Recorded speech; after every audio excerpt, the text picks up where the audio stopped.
السلام علیکم ورحمۃ اللہ وبرکاتہ۔ کیا حال ہے سب کا؟ نحمدہ ونصلی علی رسولہ الکریم، اما بعد فاعوذ باللہ من الشیطان الرجیم، بسم اللہ الرحمن الرحیم، رب اشرح لی صدری ویسر لی امری واحلل عقدۃ من لسانی یفقہوا قولی۔ 13واں پارہ شروع کرتی ہوں اللہ کے نام سے جو بے انتہا مہربان نہایت رحم فرمانے والا ہے۔ وما ابرئ نفسی ان النفس لامارۃ بالسوء الا ما رحم ربی ان ربی غفور رحیم۔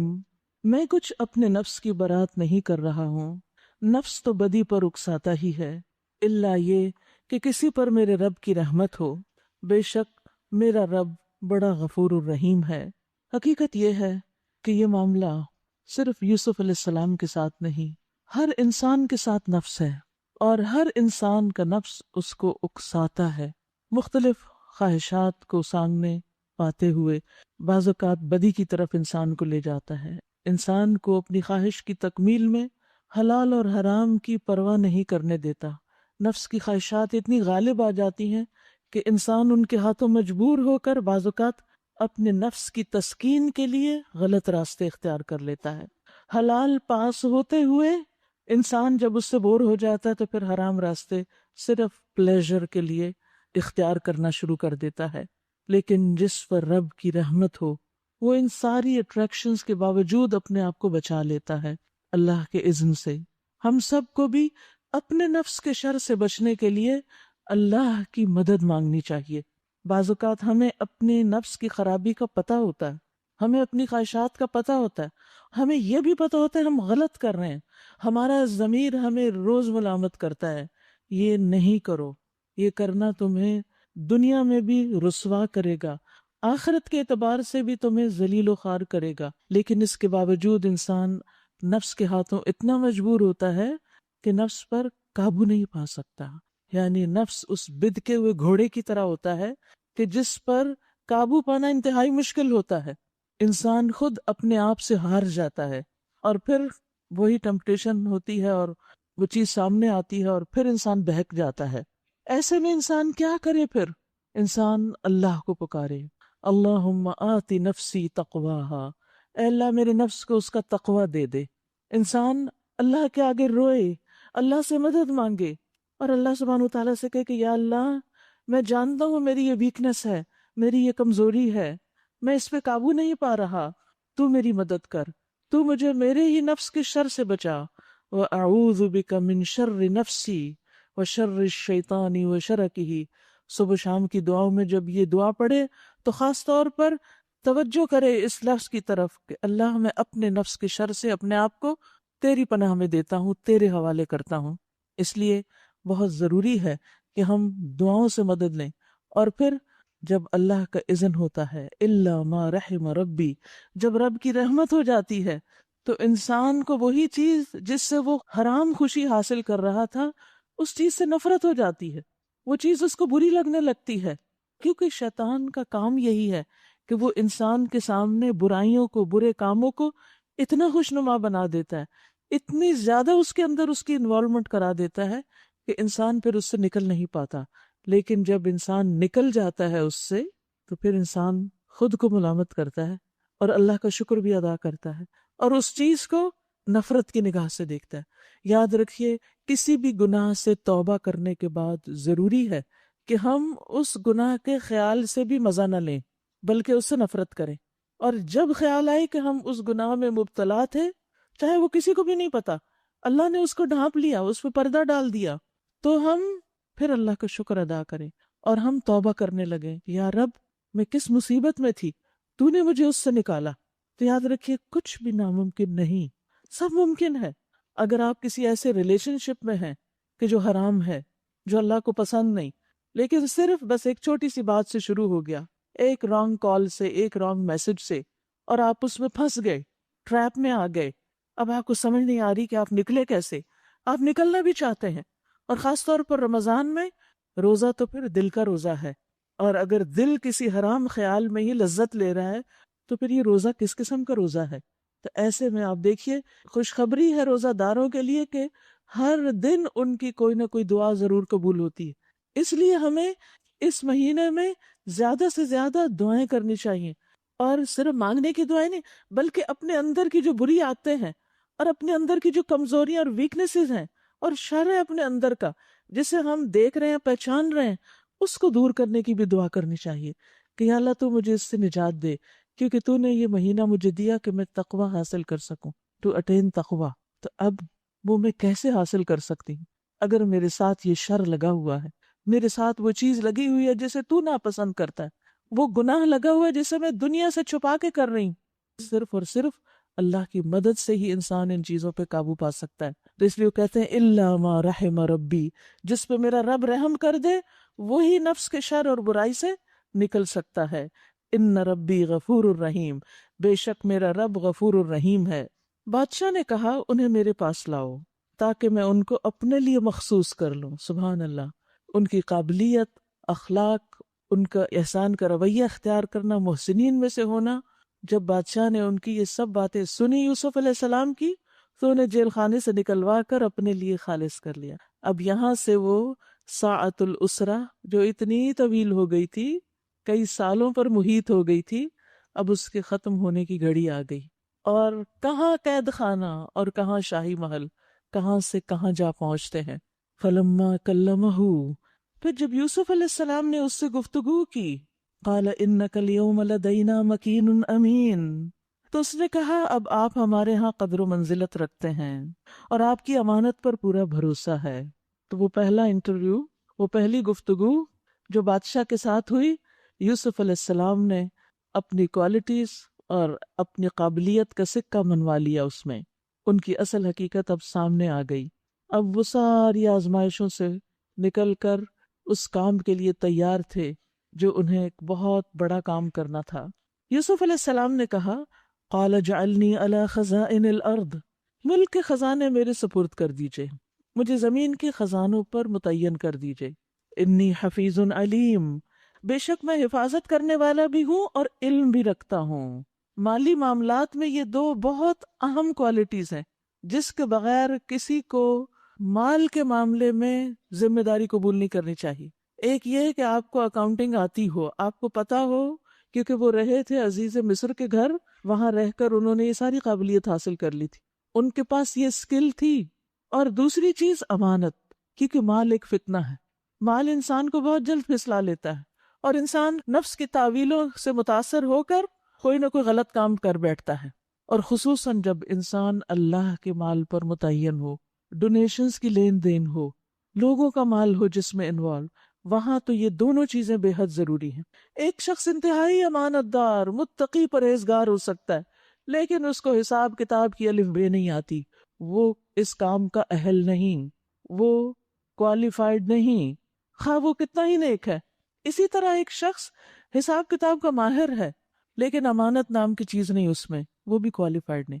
یوسف علیہ السلام میں یہ دونوں چیزیں اکٹھی ہو گئی تھی، اور اس موقع پر انہوں نے ان دونوں خصوصیات کا ذکر بھی کیا.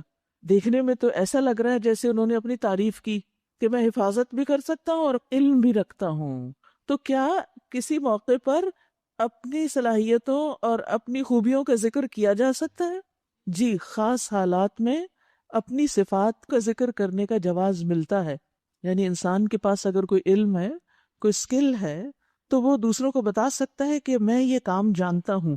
لیکن عام حالات میں جہاں کوئی کانٹیکس نہ ہو، جہاں کوئی مقصد نہ ہو، وہاں بڑھ بڑھ کے بتانا میں نے یہ ڈگری بھی کر رکھی ہے، میں یہ بھی جانتا ہوں، میں یہ بھی کون پوچھ رہا ہے آپ سے؟ ہاں، آپ کس لیے یہ باتیں کیے جا رہے ہیں خواہ. لیکن اگر آپ اپنا سی وی تیار کر رہے ہیں اور آپ نے کہیں اپلائی کرنا ہے تو پھر اس وقت کثر نفسی سے کام نہیں لیجیے. اس وقت ٹھیک اپنی صحیح کوالیفیکیشن لکھیے اس میں کہ آپ کو کیا کیا آتا ہے، آپ کے پاس کیا ڈگریاں ہیں، کون سی سکلز ہیں، کیا کیا آپ نے کیا، آپ کا ایکسپیرینس کیا ہے، تاکہ جس پوسٹ کے لیے آپ اپلائی کر رہے ہیں وہاں آپ کا انتخاب اس بنیاد پر کیا جا سکے. ورنہ اگر کوئی آپ کو جانتا ہی نہیں تو وہ آپ کو کہاں سے چنے گا، یعنی وہ آپ کو کیسے وہاں اپوائنٹ کرے گا. تو مخصوص حالات میں جب اس کوالیفیکیشن کو مینشن کرنے کے ساتھ کوئی مقصد جڑا ہوا ہو یا اس کا تعلق کسی عہدے وغیرہ کے ساتھ ہو تو بالکل جائز ہے. لیکن عام حالات میں اپنی نیکیوں کو بیان کرنا، اس میں ریاکاری پائی جاتی ہے، اور صاحب فضیلت انسان کو ان چیزوں سے بچنا چاہیے۔ دیکھیے، اگر آپ کے اندر کوئی خوبی ہے نا، آپ کے اندر کوئی نیکی ہے، تو وہ خود بخود چھلکنے لگے گی، وہ نظر آنے لگے گی، وہ دوسروں کے دلوں کو چھو لے گی، وہ آپ پر اعتماد کرنے لگیں گے۔ اور یہ ایک بڑی حیرت انگیز بات ہوتی ہے کہ جب انسان نیکی کے کام کر رہا ہوتا ہے نا، اس کے اثرات بھی اس کی زندگی میں نظر آنے لگتے ہیں، چاہے وہ منہ سے نہ بولے۔ اور اگر کوئی اور غلط قسم کا کام کر رہا ہو تو وہ بھی اس کے چہرے پہ نظر آنے لگتا ہے۔ نیکی اور بدی اپنے اثرات رکھتی ہے۔ قیامت کے دن تو ہمارے ہاتھ پاؤں بولیں گے ہی، ہماری اسکن بولے گی ہی، دنیا میں بھی بولتی ہے۔ کل میں بیٹھی پڑھ رہی تھی، میرے ہسبینڈ آئے تو آ کے بیٹھے، تو میں نے کہا آپ قرآن پڑھ کر آئے؟ تو ہنس دیے، کہا کہ ہاں میں ایک پارہ پڑھ کے آیا ہوں۔ میں نے کہا مجھے کچھ پتہ نہیں آپ کیا کر رہے تھے، لیکن اس وقت آپ کا چہرہ بتا رہا تھا کہ آپ قرآن پڑھ کر آئے ہیں۔ یعنی جب انسان قرآن کی تلاوت کرتا ہے اور گھنٹہ بھر اگر آپ قرآن پڑھ رہے ہیں تو وہ آپ کی زبان بھی بول رہی ہے، آپ کے کان بھی سن رہے ہیں، آپ کے چہرے پر بھی خاص قسم کی روشنی آ جاتی۔ یعنی جب آپ کوئی نیک کام کرتے ہیں تو اس کی جو خوشی ہوتی ہے، اس کی جو رونق ہوتی ہے، اس کا جو نور ہوتا ہے، وہ چہروں پہ آ جاتا ہے۔ اسی طرح جب آپ کوئی حرام کام کرتے ہیں، کوئی غلط کام کرتے ہیں، کوئی برا کام کرتے ہیں، ناپسندیدہ کاموں میں آپ انوالو ہوتے ہیں، تو اس کے اثرات بھی آپ کی چال ڈھال، آپ کے چہرے، آپ کی دلچسپیوں، آپ کے اوپر نظر آنے لگتے ہیں۔ تو اس لیے انسان کو کوئی ضرورت نہیں ہوتی کہ وہ اس بات کا ہر ایک سے تذکرہ کرے، میں نے اتنے سپارے پڑھ لیے ہیں اور میں نے ایسا اور ایسا آج کر لیا، اتنا صدقہ کر لیا۔ کوئی ضرورت نہیں ہے۔ یہ سب کچھ اگر آپ اللہ کے لیے کرتے ہیں، اللہ سبحانہ و تعالیٰ آپ سے محبت کرتا ہے، اور جب وہ محبت کرتا ہے کسی سے تو پھر کیا ہوتا ہے، وہ دوسروں کے دلوں میں بھی وہ محبت ڈال دیتا ہے۔ تو آپ کو خود اپنا اشتہار دینے کی ضرورت نہیں۔ تو ریاکاری بدترین چیز ہے جس سے انسان بچے۔ اپنی نیکیوں کی باتیں کرنا اور اس کو اپنے منہ میاں مٹھو بننا اور اپنی صفات کا ذکر کرنا، لیکن جہاں ضرورت ہو اور دوسرے لوگ پریشان ہوں، اگر آپ وہ کام کر سکتے ہوں تو آپ خود کو پیش بھی کریں۔ جابر رضی اللہ عنہ سے مروی ہے، وہ بیان کرتے ہیں کہ احزاب کے دن رسول اللہ صلی اللہ علیہ وسلم نے فرمایا، ہمارے پاس کفار کے لشکر کی خبریں کون لائے گا؟ تو زبیر رضی اللہ عنہ نے کہا کہ میں اس کے لیے تیار ہوں۔ پھر آپ نے پوچھا ہمارے پاس کفار کے لشکر کی خبریں کون لائے گا؟ اس بار بھی زبیر کہنے لگے میں لاؤں گا۔ تیسری بار آپ نے پوچھا، تیسری بار بھی انہوں نے کہا میں لے کر آتا ہوں۔ اب انہوں نے کیا کیا؟ یہاں اپنے آپ کو پیش کیا۔ بڑا مشکل کام تھا، دشمن کے علاقے میں جانا، گویا اپنے آپ کو ایک مصیبت میں گرفتار کرانا تھا، لیکن وہ سمجھ رہے تھے کہ یہ کام میں کر سکتا ہوں، تو انہوں نے اپنے آپ کو پیش کر دیا۔ اس پر نبی صلی اللہ علیہ وسلم نے فرمایا، بے شک ہر نبی کے حواری ہوتے ہیں اور بے شک میرے حواری زبیر ہیں۔ اسی طرح اگر آپ کے اندر کوئی صلاحیت ہے اور دوسرے لوگ کوئی کام کر نہیں پا رہے تو آپ آگے بڑھیے، اس کام کو کرنا شروع کیجئے، اس میں مدد دیجئے۔ آپ جانتے ہیں کہ نبی صلی اللہ علیہ وسلم نے ایک مرتبہ ایک لشکر جیش امراء بھیجا جس کے امیر زید بن حارثہ تھے۔ آپ نے فرمایا اگر زید شہید ہو جائیں تو جعفر امیر ہو گئے، جعفر شہید ہو جائیں تو عبداللہ بن رواحہ اس کے امیر ہوں گے۔ جب لشکر روانہ ہو گیا اور اللہ نے جتنا عرصہ چاہا تو وہ وہاں پر جنگ کرتے رہے، تو ایک دن رسول اللہ صلی اللہ علیہ وسلم ممبر پر چڑھے اور فرمایا کہ نماز تیار ہے، اس کا اعلان کر دو۔ جب لوگ نماز کے لیے اکٹھے ہوئے تو آپ نے فرمایا ایک بہتر انسان نائب بن گیا ہے، اٹھ کھڑا ہوا ہے، اشارہ تھا خالد بن ولید کی طرف۔ آپ نے فرمایا کیا میں تمہیں مجاہدین کے لشکر کے بارے میں نہ بتاؤں؟ وہ لوگ یہاں سے روانہ ہوئے، پھر دشمن سے آمنا سامنا ہوا، پھر زید شہید ہو گئے، پھر جعفر شہید ہو گئے، پھر عبداللہ بن رواحہ شہید ہو گئے، اور اس کے بعد کیا ہوا؟ لشکر بغیر کسی امیر کے تھا۔ اب اس میں سب سے زیادہ ماہر شخص جو لیڈ کر سکتا تھا وہ خالد بن ولید تھے۔ جتنی جنگیں انہوں نے لڑی اس میں سے ایک میں بھی وہ ناکام نہیں ہوئے، تو وہ خود آگے بڑھ گئے اور انہوں نے کمانڈ لے لی، انہوں نے جھنڈا پکڑ لیا۔ کسی نے ان کو امیر منتخب نہیں کیا تھا، لیکن اس وقت شدید ضرورت تھی کہ کوئی مسلمانوں کے لشکر کو سنبھالے۔ پھر رسول اللہ صلی اللہ علیہ وسلم نے اپنی انگلی کو بلند کر کے فرمایا، اللہم ہوا سیف من سیوفک فانصرہ، اے اللہ وہ تیری تلواروں میں سے ایک تلوار ہے، تو اس کی مدد فرما۔ یہ سب کچھ آپ کو وحی کے ذریعے پتہ چل رہا ہے، کوئی فون نہیں، کوئی وائرلیس نہیں، کچھ نہیں۔ اس پر ان کا لقب کیا پڑ گیا؟ سیف اللہ۔ پھر آپ نے فرمایا کہ اپنے بھائیوں کی مدد کے لیے نکلو، تم میں سے کوئی بھی پیچھے نہ رہے۔ اور لوگ شدید گرمی میں پیدل اور سواریوں پہ نکلے اور جا کر اس لشکر سے ملے، اور اس طرح مسلمانوں کو پھر فتح ہو گئی۔ تو ان باتوں سے کیا پتہ چلتا ہے کہ بعض اوقات ایسا بھی ہوتا ہے کہ کوئی ایمرجنسی سچویشن ہوتی ہے تو آپ کہتے نہیں مجھے تو کسی نے نہیں کہا کہ یہ کام کرنے، میں تو نہیں کرتی، اپنے آپ کو اتنا نمایاں کرنے کی کیا ضرورت ہے، یہ ریاکاری ہو جائے گی۔ بھائی نہیں، اس وقت ضرورت ہے، آگے بڑھو اور دل کو اپنے تھام کے رکھو، ریاکاریاں مت کرو، اور جو کرنے کا کام ہے اسے کرو۔ بعض اوقات کوئی ایکسیڈنٹ ہو جاتا ہے، بعض اوقات کہیں کوئی چیز لوگوں کے راستے میں رکاوٹ بن رہی ہوتی ہے، ایسے موقعوں پر انسان ضرورت کے تحت آگے بڑھے، لیکن جہاں ضرورت نہ ہو وہاں بلا وجہ مداخلت نہ کرے، یہ بھی انتہائی غلط ہے۔ خواہ مخواہ دوسرے کے کام میں انٹرفیئر کرنا، ایک شخص ایک طریقے سے کام کر رہا ہے اور دوسرا آ کے اس کو الٹا دے، نہ وہ ادھر کر رہا نہ ادھر کر رہا، اس سے بھی پرہیز کرنا چاہیے، اور پہلے خوب غور و فکر کر لینا چاہیے کہ موقع کی مناسبت کیا ہے، کیا میرا اس وقت آگے بڑھنا، اپنے آپ کو پیش کرنا بہتر ہے یا پیچھے ہی رہنا۔ لیکن جہاں آپ دیکھیں ایمانداری کے ساتھ کہ حالات آؤٹ آف کنٹرول ہو رہے ہیں، معاملات سنبھل نہیں رہے، وہاں مداخلت کرنا عین ثواب ہوگا۔ بہرحال یوسف علیہ السلام کی یہ خاص صفات ہمارے سامنے آتی ہیں۔ ہم اپنے آپ کو پرکھ کر دیکھیں کہ کسی بھی کام کی ذمہ داری جب ہم پر پڑتی ہے تو کیا ہم ان دو چیزوں سے کام لیتے ہیں، حفاظت اور علم؟ چاہے آپ ایک ماں کا رول ادا کر رہے ہوں، چاہے آپ ایک بیوی ہوں، چاہے آپ ایک ڈاکٹر ہوں، چاہے آپ ایک ٹیچر ہوں، چاہے آپ کسی آفس میں کام کرتے ہوں، امانت، خیانت نہیں، اپنے کام کو پوری دل جمی سے کرنا، اور دوسرے اس کو سیکھنا۔ اگر آپ پہلے سے جانتے ہیں اور وہ علم کافی نہیں تو اس کو انہینس کیجئے، اس کو مزید بڑھائیے۔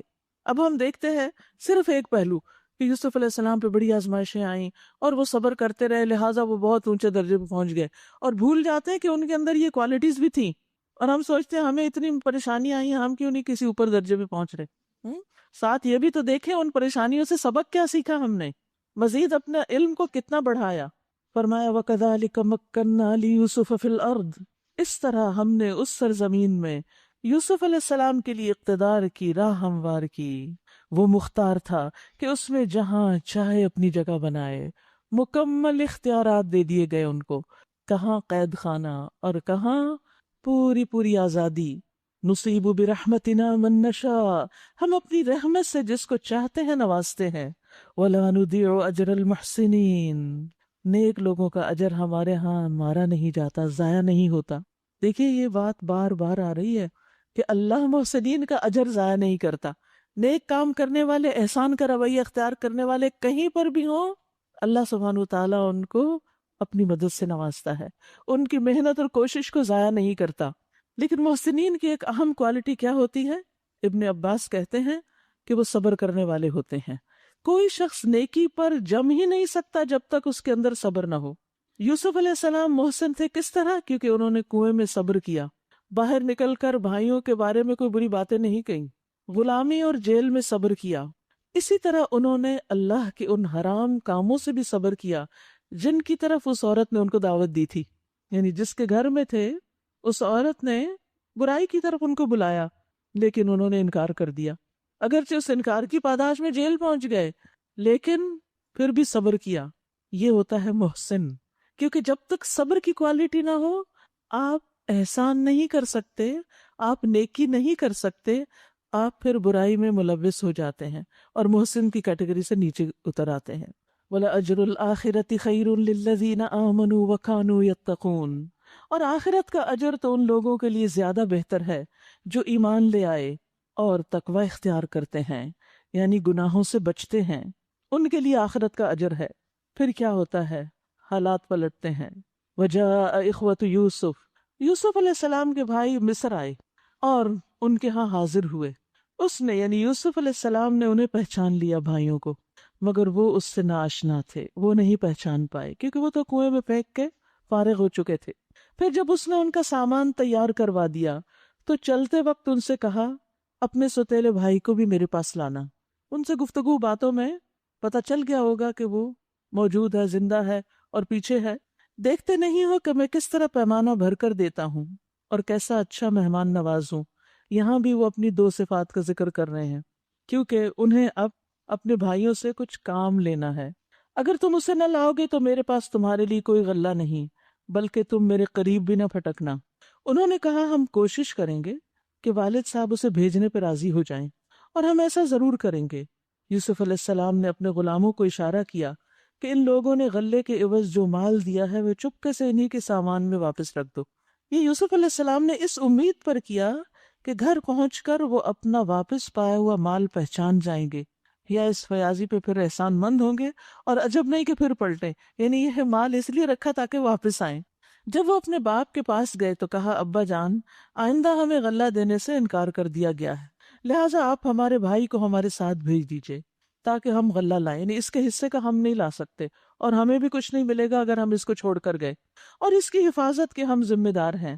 باپ نے جواب دیا، کیا میں اس کے معاملے میں تم پر ویسا ہی بھروسہ کروں جیسا اس سے پہلے اس کے بھائی کے معاملے میں کر چکا ہوں؟ اللہ ہی بہتر محافظ ہے، تم کیا حفاظت کرو گے، حفاظت تو اللہ ہی کرتا ہے، اور وہ سب سے بڑھ کر رحم کرنے والا ہے۔ پھر جب انہوں نے اپنا سامان کھولا تو دیکھا کہ ان کا مال بھی انہیں واپس کر دیا گیا ہے۔ یہ دیکھ کر وہ پکار اٹھے، ابا جان، اور ہمیں کیا چاہیے؟ دیکھیے یہ ہمارا مال بھی ہمیں واپس دے دیا گیا ہے، بس اب ہم جائیں گے اور اپنے اہل و عیال کے لیے رسد لے آئیں گے، اپنے بھائی کی حفاظت بھی کریں گے اور ایک بار شتر اور زیادہ بھی لے آئیں گے، اتنے غلے کا اضافہ آسانی کے ساتھ ہو جائے گا۔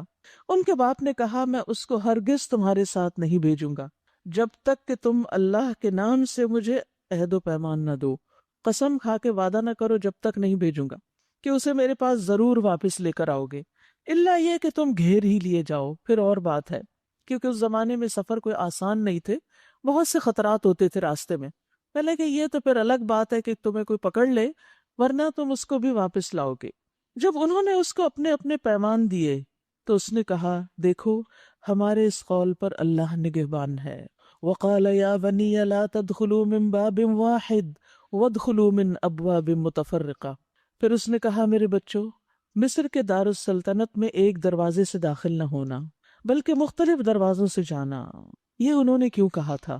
کیونکہ 11 جوان لڑکے ایک خاندان کے، اور وہ بھی نہایت خوبصورت، جب اکٹھے ایک شہر میں داخل ہو رہے ہوں تو وہ دوسروں کی توجہ اپنی طرف مبذول کریں گے، دوسرے ان کو اپنے لیے سیکیورٹی تھریٹ بھی سمجھ سکتے ہیں، اور یہ بھی ہو سکتا ہے کہ ان کو نظر لگ جائے۔ تو کہا جاتا ہے کہ انہوں نے یہ تدبیر اس لیے کی تھی کہ وہ اپنے بچوں کو نظر بد سے بچا سکیں، کیونکہ نظر بد کا لگنا حق ہے۔ حدیث میں آتا ہے، نظر بد آدمی کو قبر میں اور اونٹ کو ہانڈی میں داخل کر دیتی ہے، یعنی نظر کی وجہ سے انسان مر بھی سکتا ہے اللہ کے اذن سے۔ یہ نہیں کہ کوئی انسان کسی کو مارنا چاہتا ہے تو اس کو نظر لگا لے کہ یہ مر جائے میری نظر سے، ایسا نہیں ہوتا۔ جیسے مختلف طرح کے وائرسز، جراثیم ہوتے ہیں، لیکن ہر ایک کے اوپر تو اٹیک نہیں کرتے، جس کے لیے اللہ کا اذن ہوتا ہے وہیں پر ہی اثر ہوتا ہے۔ اسی طرح اگر کسی کی نظر لگتی ہے تو ہر ایک کو نہیں لگتی جس کو اللہ کا اذن ہو، تو یہ بھی نقصان دینے والی چیزوں میں سے ایک چیز ہے، جیسے اور کچھ چیزیں ہمیں نقصان دیتی، من شر ما خلق۔ رسول اللہ صلی اللہ علیہ وسلم نے فرمایا، نظر بد آدمی کو اللہ کے حکم سے دیوانہ کر دیتی ہے، یعنی پاگل پن بھی ہو سکتا ہے انسان کو، دیوانگی کی، جنون کی بیماری بھی لاحق ہو سکتی ہے، حتیٰ کہ بسا اوقات ایسا بھی ہوتا ہے کہ وہ اونچی جگہ پر چڑھتا ہے اور وہاں سے گر پڑتا ہے۔ ایک تو فزیکلی چڑھ کے گرنا، اور ایک یہ کہ ویسے کسی بلند مقام پہ انسان کا پہنچنا اور نظر لگ کے پھر زیرو پہ آ جانا۔ آپ صلی اللہ علیہ وسلم نے یہ بھی فرمایا، اللہ کی قضاء و قدر کے بعد نظر بد ہی میری امت کے اکثر لوگوں کی موت کا سبب بنتی ہے۔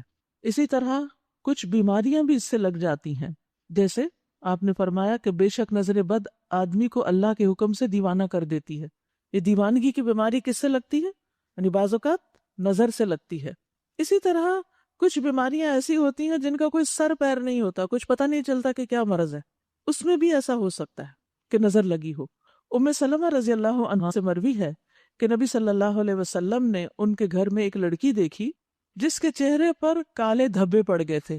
نبی صلی اللہ علیہ وسلم نے فرمایا، اس پر دم کرو کیونکہ اسے نظر بد لگ گئی ہے، یعنی اس سے انسان کے چہرے پر ایسی جھائیاں یا ایسے نشان یا سکن کی حالت کا تبدیل ہونا، ایسی بیماریاں بھی لاحق ہو سکتی ہیں۔ اسی طرح بچوں کو کمزور ہو جانا، کھانے پینے کے باوجود ان کے اندر کوئی طاقت نہیں، کچھ جان نہیں، کچھ ہمت نہیں۔ اسماء بنت امیس سے روایت ہے کہ آپ صلی اللہ علیہ وسلم نے ان سے کہا کہ کیا بات ہے، میں اپنے بھائی کے بچوں، یعنی حضرت جعفر کی طرف اشارہ تھا، حضرت جعفر آپ کے کزن تھے، ابو طالب کے بیٹے تھے، جعفر کے بیٹوں کے جسموں کو دبلا پتلا دیکھتا ہوں، کیا انہیں فقر و فاقہ لاحق ہے؟ یعنی ان کو کھانے کو صحیح نہیں ملتا؟ تو وہ کہنے لگی، نہیں، بلکہ ان کو بہت جلد نظر لگ جاتی ہے۔ یعنی کچھ لوگ جو ہوتے ہیں وہ زیادہ نظر کو کیچ کرتے ہیں دوسروں کی نسبت، یعنی کچھ لوگوں کو نہیں اتنی جلدی لگتی کہ کچھ کو جلدی لگتی ہے، یہ بھی اللہ کی حکمت ہے۔ تو کہنے لگے کہ ان کو نظر بہت جلدی لگتی، آپ نے فرمایا انہیں دم کرو۔ تو نظر بد سے پناہ مانگنے چاہیے۔ ایک تو یہ جو معوذتین ہیں صبح و شام، قل اعوذ برب الفلق قل اعوذ برب الناس، تو اس میں آپ دیکھیے جب ہم پڑھتے ہیں نا قل اعوذ برب الفلق من شر ما خلق، میں صبح کے رب کی پناہ لیتی ہوں ہر چیز کے شر سے جو اس نے پیدا کی، یعنی کوئی بھی چیز جو نقصان دینے والی ہے اس سے میں اپنے آپ کو بچا کے اللہ کی پناہ میں دیتی ہوں، ٹھیک ہے۔ نبی صلی اللہ علیہ وسلم اپنے بچوں حضرت حسن اور حسین یعنی نواسوں پر ان الفاظ سے دم کیا کرتے تھے اور فرماتے یہ تمہارے دادا ابراہیم علیہ السلام بھی انہی کلمات سے اسماعیل اور اسحاق علیہ السلام کو دم کرتے تھے، اور وہ کیا ہے؟ اعیذکما بکلمات اللہ التامۃ من کل شیطان وہامۃ ومن کل عین لامۃ۔ اور اپنے آپ کو اگر آپ کر رہے ہو تو آپ یہ پڑھ سکتے ہیں اعوذ بکلمات اللہ التامۃ من کل شیطان وہامۃ ومن کل عین لامۃ۔ اس کا مطلب ہے کہ میں اللہ کے سارے کلمات کے ساتھ ہر شیطان، زہریلے جانور اور ہر نقصان دینے والی نظر کے شر سے پناہ مانگتا ہوں، تو اللہ تعالیٰ آپ کو اس سے محفوظ رکھے گا۔ تو انہوں نے کہا اے میرے بچوں، مصر کے اندر ایک دروازے سے داخل نہ ہونا بلکہ مختلف دروازوں سے جانا، مگر میں اللہ کی مشیت سے تمہیں نہیں بچا سکتا، یعنی اگر کوئی نقصان پہنچنا ہوگا تو وہ پھر بھی پہنچ جائے گا، حکم اس کے سوا کسی کا بھی نہیں چلتا۔ کتنی اہم بات انہوں نے کی کہ وہ پیغمبر تھے اللہ کے، لیکن وہ جانتے تھے کہ وہ اللہ کے بندے ہیں۔ آپ دیکھیے کہ ہم لوگ عام بزرگوں کے ہاتھ میں بڑی کرامت اور برکت سمجھتے ہیں کہ ان کی وجہ سے ہمیں معلوم نہیں کیا کیا خیر پہنچے گی اور ہم شر سے بچ جائیں گے، یا یہ ہماری حفاظت کریں گے، یا کوئی اور مخلوق ہماری حفاظت کرے گی۔ ہرگز نہیں، اصل حفاظت کرنے والا صرف اللہ ہے، اسی کی پناہ لینی چاہیے انسان کو۔ آپ دیکھیے کہ پیغمبر عام نیک انسانوں سے کہیں بلند مقام رکھتے ہیں، تو یہ پیغمبر یہ کہہ رہے ہیں کہ حفاظت تو اللہ ہی کی ہوتی ہے، حکم اس کے سوا کسی کا نہیں چلتا۔ ان الحکم الا للہ علیہ توکلت، اس پر میں نے بھروسہ کیا۔ پیغمبر بھی اللہ پہ بھروسہ کرتے ہیں تو ہمیں بھی اللہ ہی پر بھروسہ کرنا چاہیے، اور جس کو بھی بھروسہ کرنا ہو اسی پر کرے۔ وعلیہ فلیتوکل المتوکلون۔ اور واقعہ بھی یہی ہوا کہ جب وہ اپنے باپ کی ہدایت کے مطابق شہر میں مختلف دروازوں سے داخل ہوئے تو اس کی یہ احتیاطی تدبیر اللہ کی مشیت کے مقابلے میں کچھ بھی کام نہ آ سکی۔ ہاں، بس یعقوب کے دل میں جو ایک کھٹک تھی اسے دور کرنے کے لیے اس نے اپنی سی کوشش کر لی۔ بے شک وہ ہماری دی ہوئی تعلیم سے صاحب علم تھا، مگر اکثر لوگ معاملے کی حقیقت کو نہیں جانتے۔ پھر کیا ہوا؟ وَلَمَّا دَخَلُوا عَلَى يُوسُفَ آوَى إِلَيْهِ أَخَاهُ۔ یہ لوگ جب یوسف کے ہاں پہنچے علیہ السلام تو اس نے اپنے بھائی کو اپنے پاس الگ بلا لیا، بنیامین کو، اور اسے بتا دیا کہ میں تیرا وہی بھائی ہوں، یعنی جو کھو گیا تھا وہی بھائی ہوں۔ اب تو ان باتوں کا غم نہ کر جو یہ لوگ کرتے رہے ہیں۔ سبحان اللہ، کیا خوبصورت نصیحت کی بھائی کو۔ ہوا تو سب کچھ یوسف کے اپنے ساتھ تھا، تو اس سے پتہ چلتا ہے کہ جو کچھ بھی ان پہ ہوتا گیا، جتنی بھی آزمائشیں آتی گئی، انہوں نے ان چیزوں کو اپنے دل پہ نہیں رکھا۔ تو یاد رکھیے رمضان بڑا اچھا موقع ہے کہ دل کے بوجھ اتار دیں، ہم دلوں سے غم کو دور کر دیں۔ کہنے لگے فلا تبتئس، رنج نہ کر، اپنے آپ کو تکلیف میں نہ ڈال، وہ اس کا شکار نہ ہو، یہ جو کچھ بھی کرتے رہے ہیں ان کو ان کے حال پہ چھوڑ دو۔ دیکھیے ہم میں سے ہر شخص کی زندگی میں کوئی نہ کوئی انسان ایسا ہوتا ہے جو ہمارے لیے ایک مسئلہ بنا ہوا ہوتا ہے، کہیں نہ کہیں، کبھی گھر میں، کبھی باہر، کبھی میکے میں، کبھی سسرال میں، کبھی آس پاس پڑوس میں، کوئی نہ کوئی انسان ضرور ایسا ہوتا ہے کہ جو اپنی ویکنیسز کی وجہ سے یا اپنی بری عادتوں کی وجہ سے آپ کے لیے ایک مسئلہ بن جاتا ہے۔ اب ہمارا حال کیا؟ دنیا بھری پڑی اچھے لوگوں سے جو ہمارے ساتھ اتنے اچھے ہیں، ہمارے خیر خواہ ہیں، ہم ان کی قدر ہی نہیں کرتے، نہ ان کی طرف سے ملنے والی محبت اور خیر خواہی اور مدد، ان چیزوں کی ہم نہ قدر کرتے، نہ پرواہ کرتے، نہ شکریہ ادا کرتے، نہ اس کو فیل کرتے ہیں، نہ اس پہ خوش ہوتے ہیں کہ کتنے اچھے اچھے دوست ہیں میرے، کتنے اچھے اچھے ساتھی ہیں، کتنے اچھے اللہ نے بچے دیے ہیں، کتنے اچھے بہن بھائی ہیں۔ وہ ایک شخص وہی سر پہ سوار ہے، اس سے باہر نکلنا چاہیے۔ جب اس کی طرف سے آنے والی تکلیف دل میں آئے تو فوراً اس کو نکال کے کہے کہ شکر اللہ کا جس نے مجھے اتنے اچھے لوگ اور بھی دیے ہیں، تو مجھے اسی کے بارے میں کیوں ہر وقت سوچنے کی ضرورت ہے۔ تو یہاں پر وہ کہتے ہیں فلا تبتئس بما كانوا يعملون، یعنی ایک طرح سے یہ دشمن تھے ان کے، لیکن کہتے ہیں ان کی باتوں کی پرواہ نہ کرو۔ جب یوسف علیہ السلام ان بھائیوں کا سامان لدوانے لگے تو انہوں نے اپنے بھائی کے سامان میں اپنا پیالہ رکھ دیا، خود ہی رکھ دیا۔ پھر ایک پکارنے والے نے پکار کر کہا اے قافلے والے تم چور ہو، کیونکہ انہیں نہیں پتا تھا جو پکار رہے تھے کہ یہ مسئلہ کیا ہے، معاملے کی حقیقت کیا ہے۔ انہوں نے پلٹ کر پوچھا تمہاری کیا چیز کھوئی گئی ہے، تم کیوں چور کہہ رہے ہو ہمیں؟ سرکاری ملازموں نے کہا بادشاہ کا پیمانہ ہمیں نہیں ملتا، اور کہا کہ جو شخص لا کر دے گا اس کے لیے ایک بار شتر انعام ہے، اس کا ذمہ میں لیتا ہوں۔ ان بھائیوں نے کہا اللہ کی قسم تم لوگ خوب جانتے ہو کہ ہم اس ملک میں فساد کرنے نہیں آئے ہیں، اور ہم چوریاں کرنے والے لوگ نہیں، ہمیں چور مت کہو۔ انہوں نے کہا اچھا اگر تمہاری بات جھوٹی نکلی تو چور کی کیا سزا ہے؟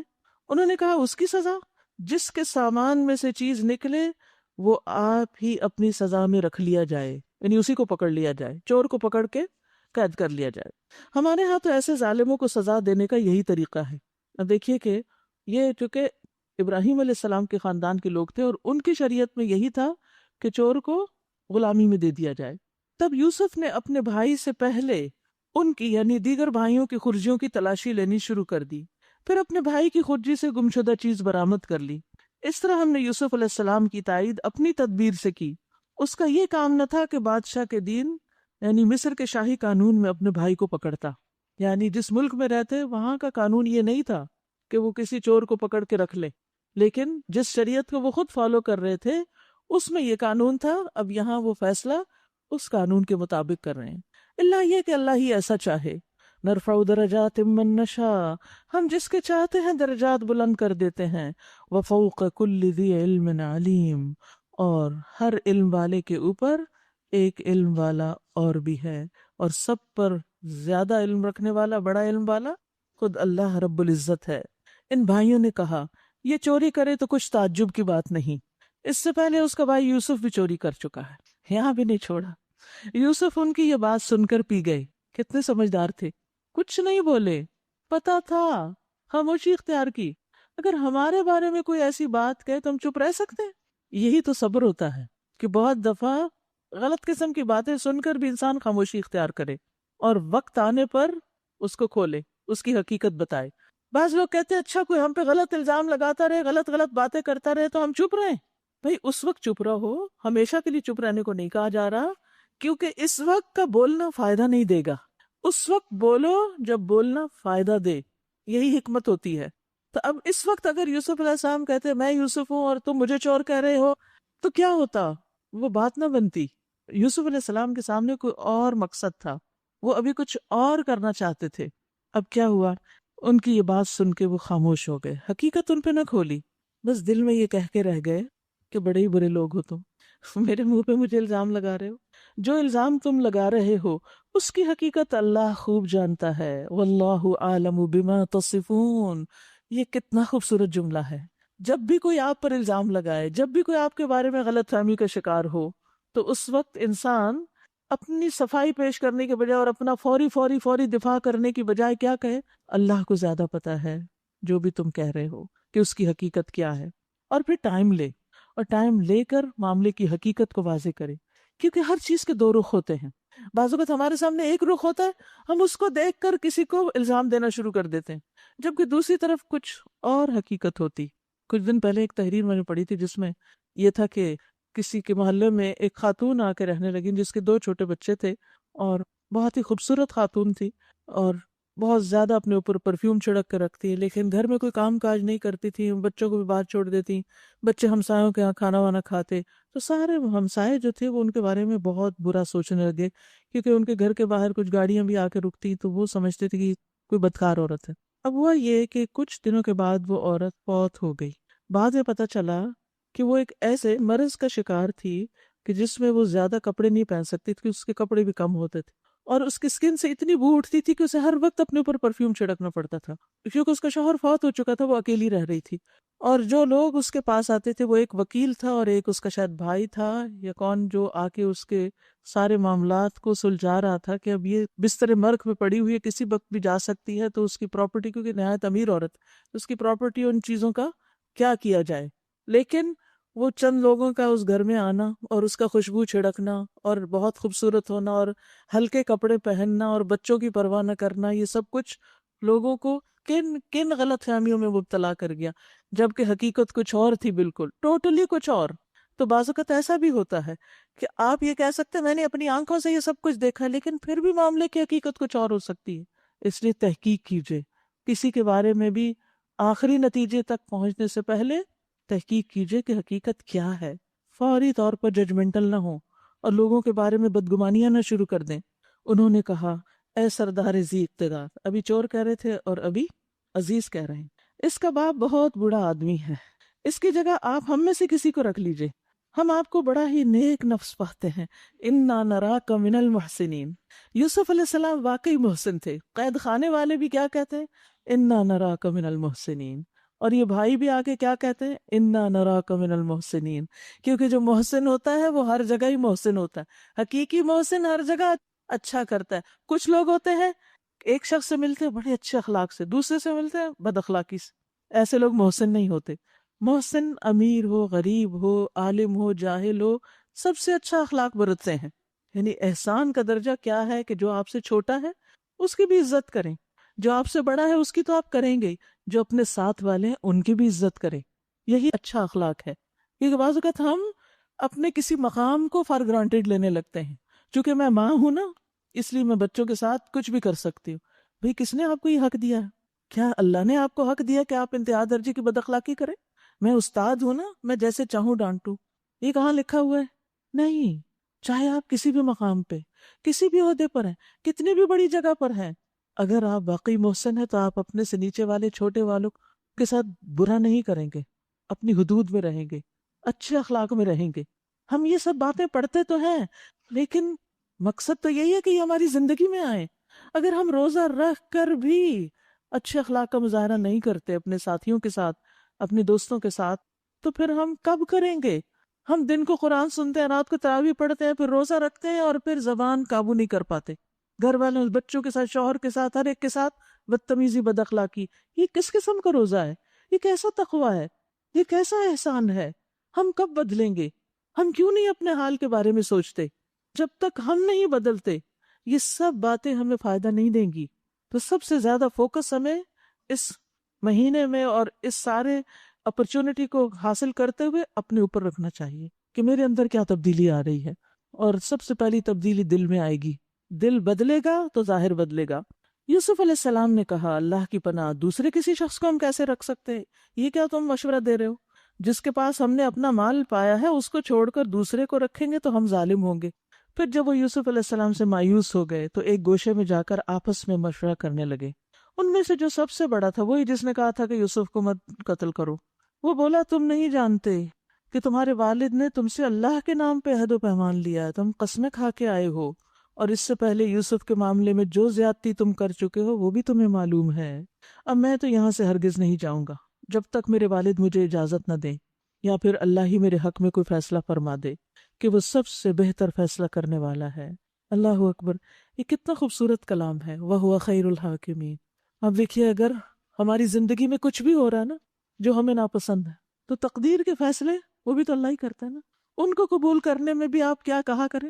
یعنی کوئی چیز ایسی ہو گئی زندگی کو نقصان ہو گیا، وہ خیر الحاکمین، اس نے جو فیصلہ کیا اچھا ہی کیا. تم جا کر اپنے والد سے کہو ابا جان آپ کے صاحبزادے نے چوری کی ہے، ہم نے اسے چوری کرتے ہوئے نہیں دیکھا. یہ ہے تقویٰ. اس بھائی کے اندر دوسروں کے مقابلے میں کچھ خیر ہے. اس کی باتیں آپ دیکھیں کتنی مختلف ہیں دوسروں سے، کہ ہم نے چوری کرتے دیکھا نہیں، ہم نہیں اس کو چور کہتے، لیکن یہ الزام تو لگ گیا. جو کچھ ہمیں معلوم ہوا بس ہم وہی بیان کر رہے ہیں، اور غیب کی نگہبانی تو ہم کر نہیں سکتے تھے. آپ اس بستی کے لوگوں سے پوچھ لیجئے جہاں ہم تھے، اس قافلے سے دریافت کر لیجئے جس کے ساتھ ہم آئے، ہم اپنے بیان میں بالکل سچے ہیں. باپ نے یہ داستان سن کر کہا دراصل تمہارے نفس نے تمہارے لیے ایک اور بڑی بات کو آسان بنا دیا. نفس، یہ ہے نفس کا شر. اچھا اس پر بھی صبر کروں گا اور بخوبی کروں گا. فصبر جمیل، صبر جمیل. کیا بعید ہے کہ اللہ ان سب کو مجھ سے لا ملائے. وہ سب کچھ جانتا ہے اور اس کے سب کام حکمت پر مبنی ہے. سبحان اللہ. کیا امید ہے. یہ ہے خاص الخاص لوگوں کی امید کہ سارے اسباب منقطع ہونے کے باوجود پر امید ہیں. اللہ سب کو واپس لا سکتا ہے، اللہ کے لیے کچھ بھی مشکل نہیں. اور صبر جمیل. صبر جمیل کیا ہوتا ہے؟ اچھا صبر. شدید آزمائش اور انتہائی تکلیف کے وقت بھی اپنے آپ کو کنٹرول میں رکھنا. اپنی زبان کو کنٹرول میں رکھنا، اپنے جذبات کو کنٹرول میں رکھنا، اپنے غم غصے کو کنٹرول میں رکھنا. ہم فوراً تبصرے شروع کر دیتے، ضرور کچھ نہ کچھ کمنٹ شروع کر دیتے ہیں. کوئی بات ہمیں پتہ چلتی ہے، کسی کے فوت ہونے کی، کسی کی زندگی کی، کسی کی شادی کی، کسی کی طلاق کی، کسی کے کچھ نہ کچھ تو ہم نے لازماً بولنا ہے. لگتا ہے ہمارا فرض ہے اس وقت کچھ کہنا. ضروری نہیں ہوتا ہر بات پہ تبصرہ. اور بعض اوقات ہم وہ باتیں کر رہے ہوتے ہیں جن کی ضرورت نہیں ہوتی، جن کی ہمارے پاس کوئی دلیل نہیں ہوتی. پچھلے دنوں میں کچھ بیمار ہو گئی تو کسی نے مجھے کہا آپ آرام نہیں کرتی نا اس لیے آپ بیمار ہوئی. میں نے کہا آپ میرے حالات کو کیسے جانتی ہیں کہ میں آرام کرتی ہوں یا نہیں؟ آپ نے کیسے کہہ دیا؟ تو بعض اوقات ہم نہیں جانتے کہ کوئی کس وقت آرام کرتا ہے یا نہیں کرتا. ہم بغیر تحقیق کے پہلے تو پوچھنا چاہیے تھا آپ آرام بھی کرتی ہیں کہ نہیں. اگر میں کہتی نہیں کرتی پھر آپ کہتے ہاں بھائی آپ اس وجہ سے بیمار ہے. ویسے تو ہم میں سے ہر ایک ڈاکٹر ہے، اس کو تشخیص کرنا ہوتا ہے کسی کا بھی مرض، کسی کی بھی پریشانی. اس کو یہ مرض اس لیے لاحق ہوا، اس کی طلاق اس لیے ہوئی، اس کی شادی اس وجہ سے ہوئی. ہر ایک کا وجہ ہمیں معلوم ہوتی ہے. دنیا میں کچھ اور ہے، سب جانتے ہیں ہم کہاں سے جانتے ہیں؟ اور ہمیں کیا حق ہے کہ ہم ہر معاملے میں تبصرہ کریں؟ یہی صبر جمیل ہوتا ہے، یہی انسان کے معاملے کی خوبصورتی ہوتی ہے کہ جس چیز کا علم نہیں، جس چیز کو جانتے نہیں، اس کے بارے میں چپ رہو. کیونکہ بہت سی باتیں لا علمی میں انسان غلطی کر جاتا ہے. تو غلط باتوں سے بہتر ہے کہ انسان خاموشی اختیار کرے اور پھر اپنے غم کی داستان صرف اللہ کے سامنے رکھے. عسى الله ان يأتيني بهم جميعا انه هو العليم الحكيم وتولى عنهم. اور ان سے ذرا ہٹ گئے. کتنی خوبصورت، کتنی بہترین چیز ہے یہ کہ وہ سچویشن جہاں ٹینشن ہے، غم ہے، آپ غصے ہو سکتے ہیں، وہاں سے ہٹ جائیں. یعقوب علیہ السلام وہاں سے ہٹ گئے. وقال یا اسفا علی یوسف، کہنے لگے افسوس یوسف پر، ہائے یوسف. اور وہ دل ہی دل میں غم سے گھٹے جا رہے تھے اور اس کی آنکھیں سفید پڑ گئی تھی. بیٹوں نے کہا تاللہ، قسم اللہ کی، تفتؤ تذکر یوسف، آپ تو ہر وقت یوسف کا تذکرہ کرتے رہتے. اصل میں وہ یوسف کو کنویں میں پھینک کے اس لیے آئے تھے کہ نہ یوسف نظر آئے اور نہ ان کی بات ہو، لیکن وہ تو مسئلہ پھر بھی حل نہیں ہوا. اتنا بڑا اقدام کر کے بھی بعض اوقات ہم سمجھتے ہیں نا کہ یہ طریقہ ہم اختیار کریں نا تو مسئلہ حل ہو جائے گا، حالانکہ وہ طریقہ غلط ہوتا ہے، اللہ کو ناراض کرنے والا ہوتا ہے، مسئلہ حل نہیں ہوتا اس سے. تو کسی مسئلے کو حل کرنے کے لیے غلط طریقہ، اللہ کی ناراضگی کا طریقہ اختیار نہیں کرنا چاہیے جو انہوں نے کیا. کچھ لوگ تعویذ، جادو، ٹونے ٹوٹکے اور اس قسم کے کام شروع کر دیتے ہیں کہ ان دو میں جدائی ڈالو، ان کو ایک دوسرے سے پھیرو. نوبت یہ آ گئی ہے کہ اس کے غم میں اپنے آپ کو گھلا دیں گے یا اپنی جان ہلاک کر ڈالیں گے. یعقوب علیہ السلام کا صبر اپنی حد کے اندر تھا. پیغمبر صبر جمیل کرتے ہیں، لیکن یہ چونکہ یوسف کے معاملے میں بہت سینسیٹیو تھے اس لیے بہت مبالغہ آرائی والی باتیں کر رہے ہیں. اس نے کہا میں اپنی پریشانی اور اپنے غم کی فریاد اللہ کے سوا کسی سے نہیں کرتا. یہ ہے صبر جمیل. قال انما اشکو بثی وحزنی الی اللہ، میں اپنے غم اور حزن کی داستان اللہ ہی کو سناتا ہوں. یاد رکھیے، لوگوں سے شکایت، لوگوں کے سامنے رونا صبر کے منافی ہے. اللہ کے سامنے اپنی شکایت رکھنا صبر کے منافی نہیں. اللہ کو اپنے غم سنانا، اللہ سے باتیں کر کے جو دل میں ہے کہنا، اس میں کوئی حرج نہیں. اور ویسے بھی یاد رکھیے کہ جو شخص صبر کرتا ہے اللہ اس کو صبر دے دیتا ہے. من یتصبر یصبرہ اللہ. اور کہنے لگے وَأَعْلَمُ مِنَ اللَّهِ مَا لَا تَعْلَمُونَ، اور میں اللہ کی طرف سے وہ جانتا ہوں جو تم نہیں جانتے. یا بنی اذهبوا فتحسسوا من یوسف، اے بچوں جاؤ یوسف و اخیہ اور اس کے بھائی کی کچھ ٹوہ لگاؤ، جاؤ ڈھونڈو. ولا تیأسوا من روح اللہ، اور اللہ کی رحمت سے مایوس نہ ہو. انہ لا ییأس من روح اللہ الا القوم الکافرون، اس کی رحمت سے تو بس کافر ہی مایوس ہوا کرتے ہیں. مومن مایوس نہیں ہوتا، ہمیشہ پر امید رہتا ہے. حالات کتنے بھی تنگ ہو دل تھوڑا نہ کریں. آپ دیکھیے کہ جب ہمارا کوئی کام اٹک جاتا ہے نا، مثلاً رشتے میں دیر ہو گئی، شادی میں دیر ہو گئی، اولاد ہونے میں دیر ہو گئی، کاروبار میں دیر ہو گئی یا کچھ، تو ہم مایوس ہونے لگتے ہیں اور پھر اس کے بعد انگزائٹی کا شکار ہو جاتے ہیں، پریشانی کا شکار رہتے ہیں. اور پھر جب ہم پریشان اور غمگین رہتے ہیں تو ہماری قوت کمزور پڑ جاتی. جب ہر وقت ہمارے چہرے پر غم کے آثار ہوں، پریشانی ہو، انگزائٹی ہو، تو دوسرے لوگ ہم سے دور بھاگنے لگتے ہیں. پھر کام کیسے ہوں گے؟ پھر رشتہ کیسے ہوگا اگر آپ کے چہرے پہ ہر وقت ہوائیاں ہی اڑی ہوئی ہیں؟ خوش رہیں، اللہ سے مدد مانگیں، غم دور کریں. آپ لائیولی ہوں گے، انرجیٹک ہوں گے، صبر کرنے والے ہوں گے تو لوگوں کے دلوں میں آپ کی محبت آئے گی، لوگ آپ کی طرف مائل ہوں گے. لیکن اگر ہر وقت آپ اپنے غم کی داستان سناتے رہے تو لوگ آپ سے دور بھاگ جائیں گے، کام اور اٹک جائیں گے. فلما دخلوا علیہ قالوا یا ایھا العزیز. پھر جب یہ لوگ مصر جا کر یوسف کی پیشی میں داخل ہوئے تو انہوں نے عرض کیا، اے عزیز، ہم اور ہمارے اہل و عیال سخت مصیبت میں مبتلا ہیں اور ہم کچھ حقیر سی پونجی لے کر آئے ہیں. آپ ہمیں بھرپور غلہ عنایت فرمائیں اور ہمیں خیرات دیں. اللہ خیرات دینے والوں کو جزا دیتا ہے. دیکھیے کہاں تک پہنچ گئے یوسف، کہاں پہنچ گئے جن کا برا چاہا گیا، اور یہ برا کرنے والے کہاں جا پہنچے. یاد رکھیے چالیں چلنے والے ذلیل ہی ہوتے ہیں. کسی کے خلاف چالیں نہ چلیں، اور اگر کوئی آپ کے خلاف چل رہا ہے تو بد اخلاقی پہ نہ اتریں، صبر سے کام لیں. دیکھیے پھر اللہ آپ کو کہاں پہنچاتا ہے. اب یہ بھیک مانگ رہے ہیں. اب ان سے رہا نہیں گیا یوسف علیہ السلام سے. کہنے لگے، تمہیں کچھ معلوم ہے کہ تم نے یوسف اور اس کے بھائی کے ساتھ کیا کیا؟ جب تم نادان تھے، ناسمجھ تھے نا، اس لیے کر لیا. اللہ اکبر، کیا اخلاق کا اعلیٰ ترین مقام ہے. نادانی ناسمجھی میں یہ کیا تم نے. وہ چاہتے تو جو جی میں آتا سنا سکتے تھے، لیکن اب بھی بینیفٹ آف ڈاؤٹ دیا. کوئی بات نہیں، تم ناسمجھ تھے نا. وہ چونک کے بولے، ہائے کیا تم یوسف ہو؟ اس نے کہا، ہاں میں یوسف ہوں اور یہ میرا بھائی ہے. اللہ نے ہم پر احسان کیا. قد من اللہ علینا انہ من یتقی ویصبر فإن اللہ لا یضیع اجر المحسنین. حقیقت یہ ہے کہ اگر کوئی تقوی اور صبر سے کام لے تو اللہ کے ہاں ایسے نیک لوگوں کا اجر مارا نہیں جاتا. پھر وہی بات آ گئی، فإن اللہ لا یضیع اجر المحسنین. کتنی تکرار ہے اس کی. محسن بن کے تو دیکھیے، پھر دیکھیے آپ کو کیا کچھ نصیب ہوتا ہے دنیا میں بھی اور آخرت میں بھی. انہوں نے کہا، اللہ کی قسم، اللہ نے تمہیں ہم پر فضیلت بخشی. ہم واقعی خطا کار تھے، ہم گناہ گار تھے. وہ بھی اپنی غلطی مان لیتے ہیں، اور جو غلطی مان لے وہ ایسا ہے جیسے اس نے غلطی کی نہ ہو.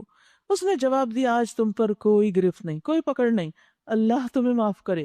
یوسف علیہ السلام نے معاف کر دیا. اللہ اکبر، اتنے غم دکھ اٹھا کے معاف کر دیا.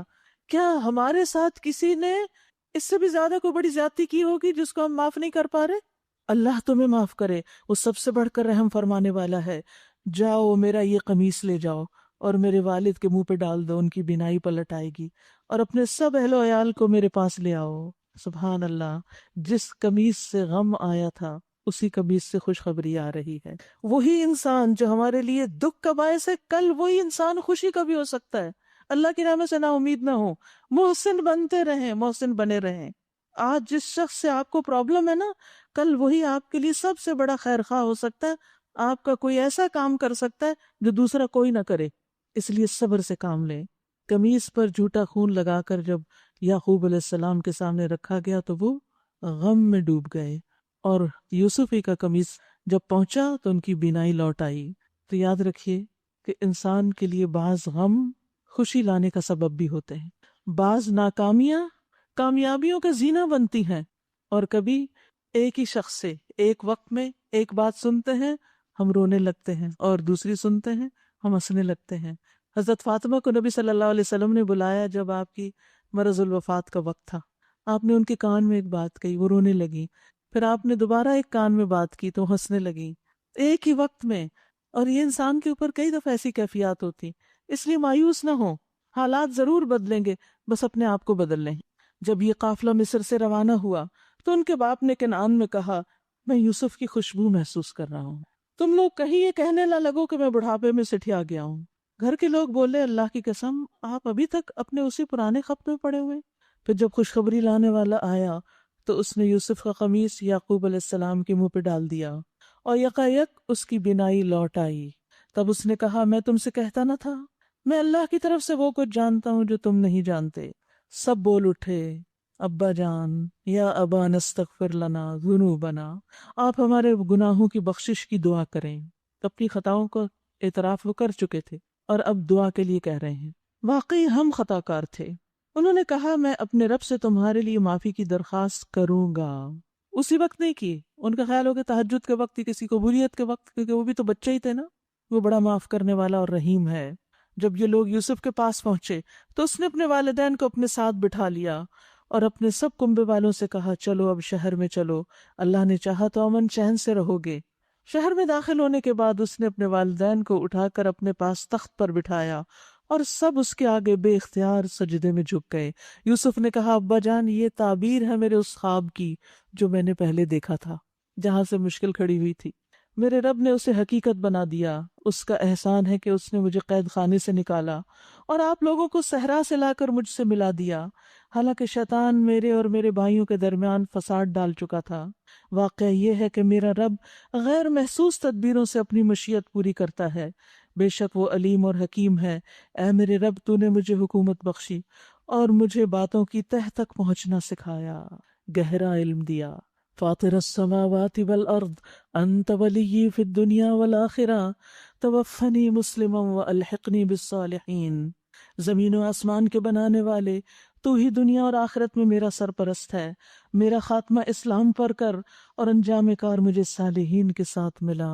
یہ ہے وہ دعا جو یوسف علیہ السلام نے اس وقت اللہ سے کی جب انہیں مصر کی سلطنت بھی مل گئی، نبوت بھی ملی ہوئی تھی اور سارا خاندان کنبہ قبیلہ بھی ان کے پاس آ گیا۔ دنیاوی اعتبار سے ہر طرح کی سیکیورٹی حاصل تھی، لیکن انہوں نے کسی پر بھی ڈیپینڈ نہیں کیا۔ کیا تمنا کی؟ انت ولی فی الدنیا والآخرہ۔ میں سال ہا سال خاندان کے بغیر رہا ہوں، سال ہا سال جیل خانے میں رہا ہوں، سال ہا سال تک ان بھائیوں کے حسد کا شکار رہا ہوں، تب بھی تو ہی میرا ولی تھا، دکھ میں اور تکلیف میں تو ہی میرا دوست تھا، اور اب یہ سب کچھ ٹھیک ہو گیا، اب بھی تو ہی میرا دوست ہے۔ یہ ہوتا ہے مومن، دکھ اور سکھ دونوں میں صرف اللہ پہ ڈپینڈ کرتا ہے۔ یہ ہے سچا ایمان، ہر حال میں اللہ کی طرف رجوع۔ اور پھر یہ کہ میری تمنا کیا ہے کہ مجھے اسلام پر موت آئے، اپنے اوپر نہیں بھروسہ کیا، اتنا کچھ مجھے مل گیا، اب کیا مشکل ہے کہ میں اسلام میں نہیں مروں گا، میرا خاتمہ اچھا ہو۔ بہترین دعا۔ اور مجھے صالحین سے ملانا، نیک لوگوں کی صحبت۔ دنیا میں بھی صحبت انسان پہ اثر کرتی ہے اور آخرت میں بھی انسان کے لیے صحبت بہت بڑی نعمتوں کا باعث ہوگی۔ دنیا میں آپ اگر برے لوگوں کے بیچ میں ہیں تو وہ آپ کو جذب کر لیں گے، کھینچ لیں گے، پھر آپ ریزسٹ نہیں کر سکتے، کمپنی چینج کر دیجئے۔ اگر آپ کو جاب کی جگہ پر کوئی مشکل ہے، جاب چینج کر لیجئے، کہ آپ وہاں ایسی ٹیمپٹیشن کا شکار ہو جاتے ہیں کہ آپ حرام میں پڑ جاتے ہیں یا حرام میں پڑنے کا آپ کو اندیشہ ہے، کمپنی چینج کر لیں۔ ایسے لوگوں میں بیٹھتے ہیں جو غیبت ہی کیے چلے جاتے ہیں، کمپنی چینج کر لیں۔ اپنی سچویشن کو دیکھیں کہ آپ اللہ کی اطاعت کیوں نہیں کر پا رہے، وجہ کیا ہے، مسئلہ کیا ہے، اس کو ڈائگنوز کیجئے اور اپنا ماحول، آب و ہوا تبدیل کیجئے۔ اس تبدیلی سے انشاءاللہ آپ کو صحت حاصل ہوگی، روحانی بھی جسمانی بھی۔ یہ آج کی دعا ہے۔ اچھا، ایک آخری سبق بھی یہاں سے دینا چاہوں گی، اور اپنے آپ سے پوچھئے، کیا اگر ہمارے بچپن میں کسی نے ہمارے ساتھ زیادتی کی ہو جاتا ہے نا، بعض بچوں کے ساتھ ان کو ابیوز کر دیتے ہیں بڑے، یا ستیلے بہن بھائی ہوتے ہیں وہ زیادتی کر جاتے ہیں، کبھی کوئی رشتہ دار ہمارے ساتھ برا سلوک کرتا ہے، غربت اور فقر کی وجہ سے لوگ دھتکار دیتے ہیں، اپنے دروازے بند کر لیتے ہیں، آپ کو نکال دیتے ہیں، پھر ایک وقت آتا ہے کہ اللہ سبحانہ وتعالیٰ آپ کو بہت اونچا لے جاتا ہے، ان سب سے اونچا لے جاتا ہے۔ کیا اب آپ کے اندر وہ اخلاق اور وہ احسان اور وہ یارہ ہے کہ آپ ان سب لوگوں کو معاف کر دیں اور ان کو اپنے ساتھ اسی مقام پہ بٹھا لیں جہاں آپ بیٹھے ہیں، اور ان کو وہ ساری فیسلٹیز دیں جو آپ کے پاس ہیں، آپ ان کے ساتھ احسان کریں؟ ایسا ہوتا ہے نا، ہم مشاہدہ کرتے ہیں معاشرے میں یہ سب کچھ ہو رہا ہوتا ہے کہ ایک شخص کے ساتھ زیادتی ہوتی ہے، اور جس سے زیادتی ہوئی وہ بڑے مقام پہ پہنچ گیا، پھر وہ ساری زندگی کے لیے کٹ آف کر لیتا کہ میں نہیں بھول سکتا جو تم نے میرے ساتھ کیا تھا۔ نہیں، بھلا دیں، اسی میں آپ کی خیر ہے، معاف کر دیں، محسن بن جائیں گے، اجر محفوظ ہو جائے گا، اللہ کے یہاں بڑا درجہ پائیں گے۔ کیا ہوا، دنیا کی تکلیفیں تھی نا، گزر چکی ہیں، اب آگے کی دیکھیں، اگلی تکلیفوں سے بچیں۔ جو کسی کو معاف کر دیتا ہے اللہ اس کو معاف کر دیتا ہے، اور جو کسی پر احسان کرتا ہے اللہ اس کے لیے خیر و بھلائی کے دروازے کھول دیتا ہے۔ لیکن یہ وہی کر سکتا ہے جو اللہ پہ بھروسہ کرتا ہو، اللہ پہ توکل کرتا ہو، اللہ سے جزا لینا چاہے، جس کے اندر اخلاص ہو، اسی کا یہ دل بڑا ہوتا ہے۔ ورنہ تو دلوں میں گھٹن اور بخل اور شح ہے، تنگی ہے، کہ جو ہم سے برا کرے اس سے ہم سلام بھی لے لیں۔ کچھ لوگ تو ایسے ہوتا ہے نا کہ سلام بھی نہیں لیتے، منہ موڑ کے چلے جاتے ہیں، ہاں یہ وہی ہے جس نے میرے ساتھ یہ کیا تھا۔ نکال دیں ان باتوں کو، بلا دیں، صاف کر دیں پلیٹ، چمکائیں اپنے دل کو۔ کیا رکھا ہے ان باتوں کو یاد کرتے رہنے میں؟ اے محمد صلی اللہ علیہ وسلم، یہ قصہ غیب کی خبروں میں سے ہے جو ہم آپ پر وحی کر رہے ہیں، ورنہ آپ اس وقت موجود نہ تھے جب یوسف علیہ السلام کے بھائیوں نے آپس میں اتفاق کر کے سازش کی تھی. یعنی نبی صلی اللہ علیہ وسلم کو غیب کی خبریں نہیں ہیں، آپ کو یہ کچھ پتہ نہیں تھا، وحی کے ذریعے پوری کہانی آپ کو بتائی گئی اور آپ نے بیان ہی لوگوں کو سنا دی جنہوں نے آپ سے سوال کیا تھا. کیونکہ یوسف علیہ السلام بنی اسرائیل میں سے تھے اور بنی اسماعیل کی تاریخ میں یہ کہانی کہیں نہیں تھی، مکہ والے یہ نہیں جانتے تھے. یہ آپ کی نبوت کی صداقت پر بھی دلیل تھی. آپ اس وقت وہاں موجود نہ تھے، حاضر ناظر نہیں تھے جب یوسف کے بھائیوں نے آپس میں اتفاق کر کے سازش کی تھی. مگر تم خواہ کتنا ہی چاہو ان میں سے اکثر لوگ مان کے دینے والے نہیں. حالانکہ تم اس خدمت پر ان سے کوئی اجرت بھی نہیں مانگتے. یہ تو ایک نصیحت ہے جو دنیا والوں کے لیے عام ہے. زمین و آسمان میں کتنی ہی نشانیاں ہیں جن پر سے لوگ گزرتے رہتے اور ذرا توجہ نہیں کرتے. ان میں سے اکثر اللہ کو مانتے ہیں مگر اس طرح کہ اس کے ساتھ دوسروں کو شریک ٹھہراتے ہیں. یعنی بہت سے لوگ ایمان لا کر بھی شرک کی بیماری میں مبتلا رہتے ہیں. اللہ ہم سب کو شرک سے محفوظ رکھے. کیا یہ مطمئن ہیں کہ اللہ کے عذاب کی کوئی بلا انہیں دبوچ نہ لے گی یا بے خبری میں قیامت کی گھڑی اچانک ان پر نہ آ جائے گی؟ آپ ان سے صاف کہہ دیجئے کہ میرا راستہ تو یہ ہے کہ میں اللہ کی طرف بلاتا ہوں. میں خود بھی پوری روشنی میں اپنا راستہ دیکھ رہا ہوں اور میرے ساتھی بھی، اور اللہ پاک ہے اور شرک کرنے والوں سے میرا کوئی واسطہ نہیں. وما انا من المشرکین. اے محمد صلی اللہ علیہ وسلم، آپ سے پہلے ہم نے جو پیغمبر بھیجے تھے وہ سب بھی انسان تھے اور انہی بستیوں کے رہنے والوں میں سے تھے اور انہی کی طرف ہم وہی بھیجتے رہے ہیں. پھر کیا یہ لوگ زمین میں چلے پھرے نہیں کہ ان قوموں کا انجام انہیں نظر آتا جو ان سے پہلے گزر چکی ہیں؟ یقیناً آخرت کا گھر ان لوگوں کے لیے اور زیادہ بہتر ہے جنہوں نے تقوی کی روش اختیار کی. کیا اب بھی تم لوگ نہ سمجھو گے؟ آخرت کا گھر کس کے لیے ہے؟ جو متقی ہے، جو گناہوں کو چھوڑ دے، حرام کاموں کو چھوڑ دے، غلط چیزوں کو چھوڑ دے. کیا ابھی بھی نہیں سمجھو گے؟ پہلے پیغمبروں کے ساتھ یہی ہوتا رہا کہ وہ مدتوں نصیحت کرتے رہے اور لوگوں نے سن کے نہ دیا، یہاں تک کہ جب پیغمبر لوگوں سے مایوس ہو گئے اور لوگوں نے بھی سمجھ لیا کہ ان سے جھوٹ بولا گیا تھا تو یکایک ہماری مدد پیغمبروں کو پہنچ گئی. تو ہوتا یہ ہے کہ جب حالات سخت تنگ ہو جاتے ہیں، یعنی انتہائی مشکل آ جاتی ہے، وہیں سے خیر پھوٹ اٹھتی ہے، وہیں سے اللہ تعالیٰ آسانیاں پیدا کرتی ہے. جب رات کا اندھیرا شدید ہو جاتا ہے تو پھر فجر کی آمد ہوتی ہے. پھر جب ایسا موقع آ جاتا ہے تو ہمارا قاعدہ یہ ہے کہ ہم جسے چاہتے ہیں بچا لیتے ہیں، اور مجرموں پر سے تو ہمارا عذاب ٹالا ہی نہیں جا سکتا. لَقَدْ كَانَ فِي قَصَصِهِمْ عِبْرَةٌ لِأُولِي الْأَلْبَابِ. اگلے لوگوں کے ان قصوں میں عقل اور ہوش رکھنے والوں کے لیے عبرت ہے، سبق ہے. یہ جو کچھ قرآن میں بیان کیا جا رہا ہے یہ بناوٹی باتیں نہیں، جھوٹے قصے نہیں، بلکہ جو کتابیں اس سے پہلے آئی ہوئی ہیں انہی کی تصدیق ہے، اور ہر چیز کی تفصیل، اور ایمان لانے والوں کے لیے ہدایت اور رحمت. ہدایت ان قصوں میں کس کے لیے؟ ایمان لانے والوں کے لیے، کیونکہ یہ واقعات انسان کے اندر ایمان اور تقوی پیدا کرتے ہیں، اور تقوی دنیا اور آخرت کی بھلائیوں کی بنیاد ہے اور اللہ کی رحمت لانے کا ذریعہ ہے. اور رمضان موقع ہے تقوی حاصل کرنے کا. سورۃ الرعد شروع کرتی ہوں اللہ کے نام سے جو بے انتہا مہربان نہایت رحم فرمانے والا ہے. الف لام میم را تلک آیات الکتاب. الف لام میم را، یہ کتاب الہی کی آیات ہیں، اور جو کچھ تمہارے رب کی طرف سے تم پر نازل کیا گیا ہے وہ عین حق ہے، مگر اکثر لوگ مان نہیں رہے. وہ اللہ ہی ہے جس نے آسمانوں کو ایسے سہاروں کے بغیر قائم کیا جو تمہیں نظر آتے ہوں. ثم استوى علی العرش، پھر وہ عرش پر مستوی ہوا، اور اس نے سورج اور چاند کو مسخر کیا، ایک قانون کا پابند بنایا. اس سارے نظام کی ہر چیز ایک وقت مقرر تک کے لیے چل رہی ہے، اور اللہ ہی ہے اس سارے کام کی تدبیر فرما رہا ہے. یفصل الآیات لعلکم بلقاء ربکم توقنون.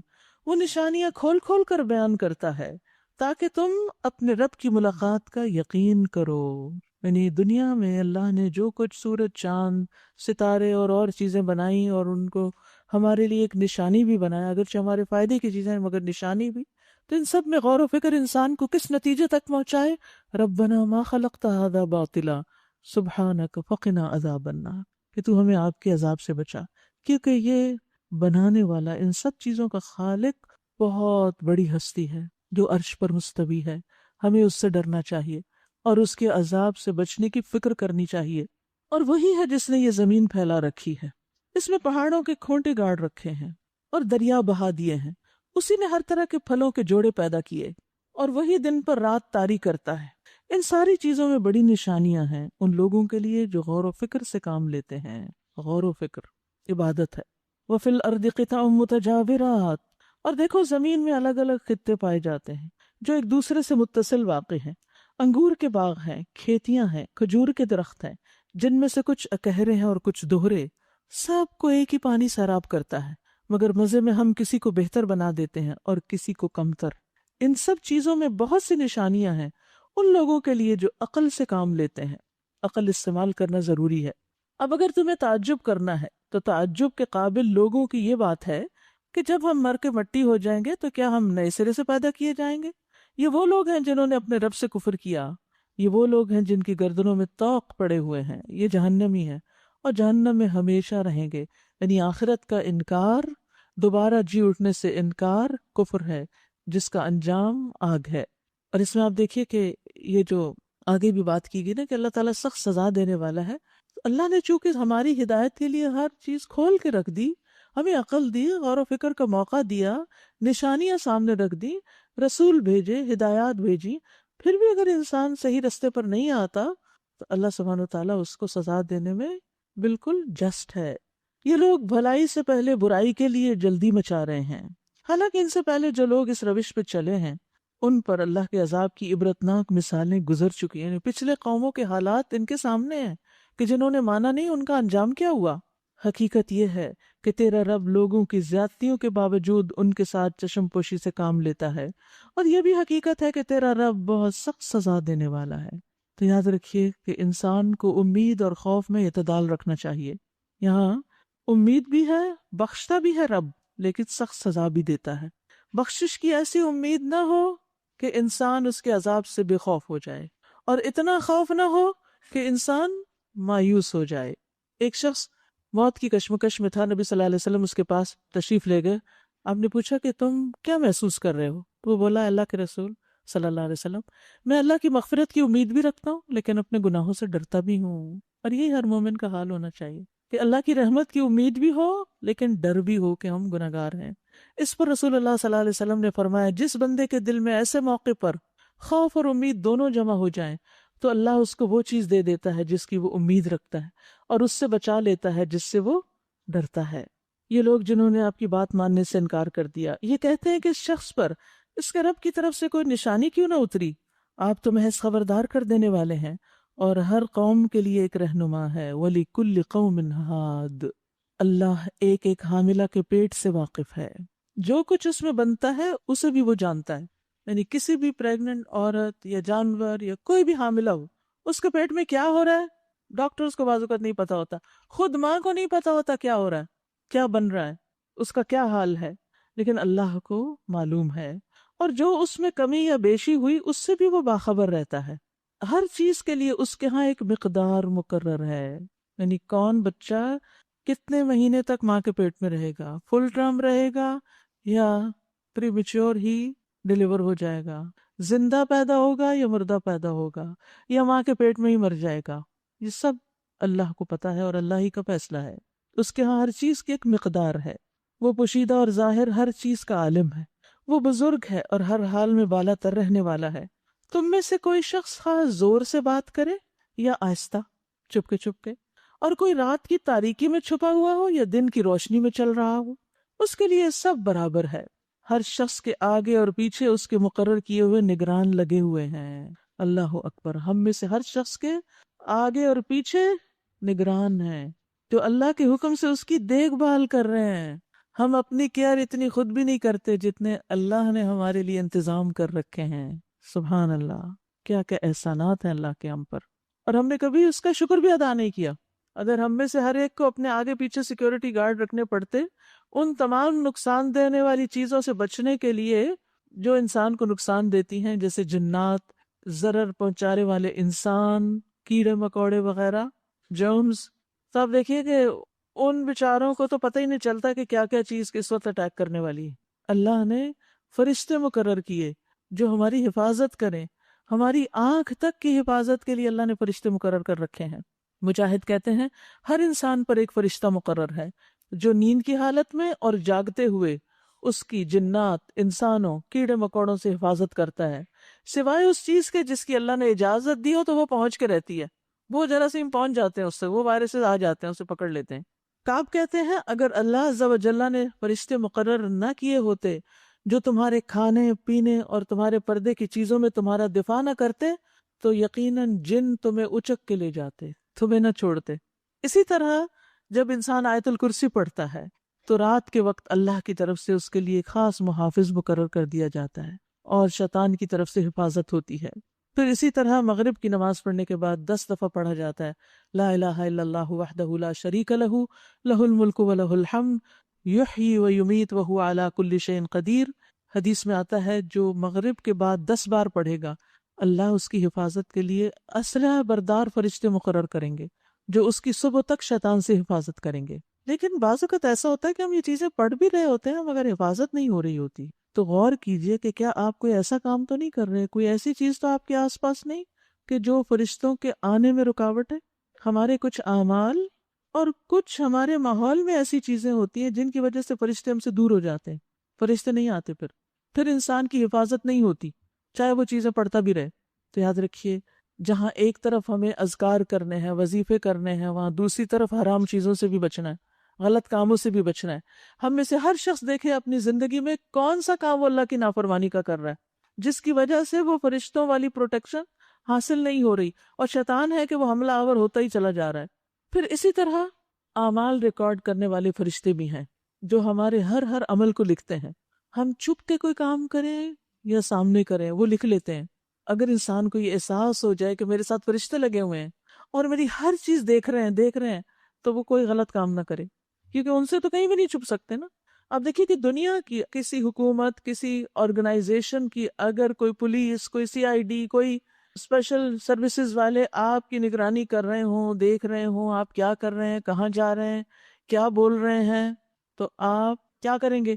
انتہائی محتاط۔ اچھا مجھے فالو کیا جا رہا ہے، اور کہیں چھپ جائیں گے کہ اچھا کوئی مجھے نہ پکڑے۔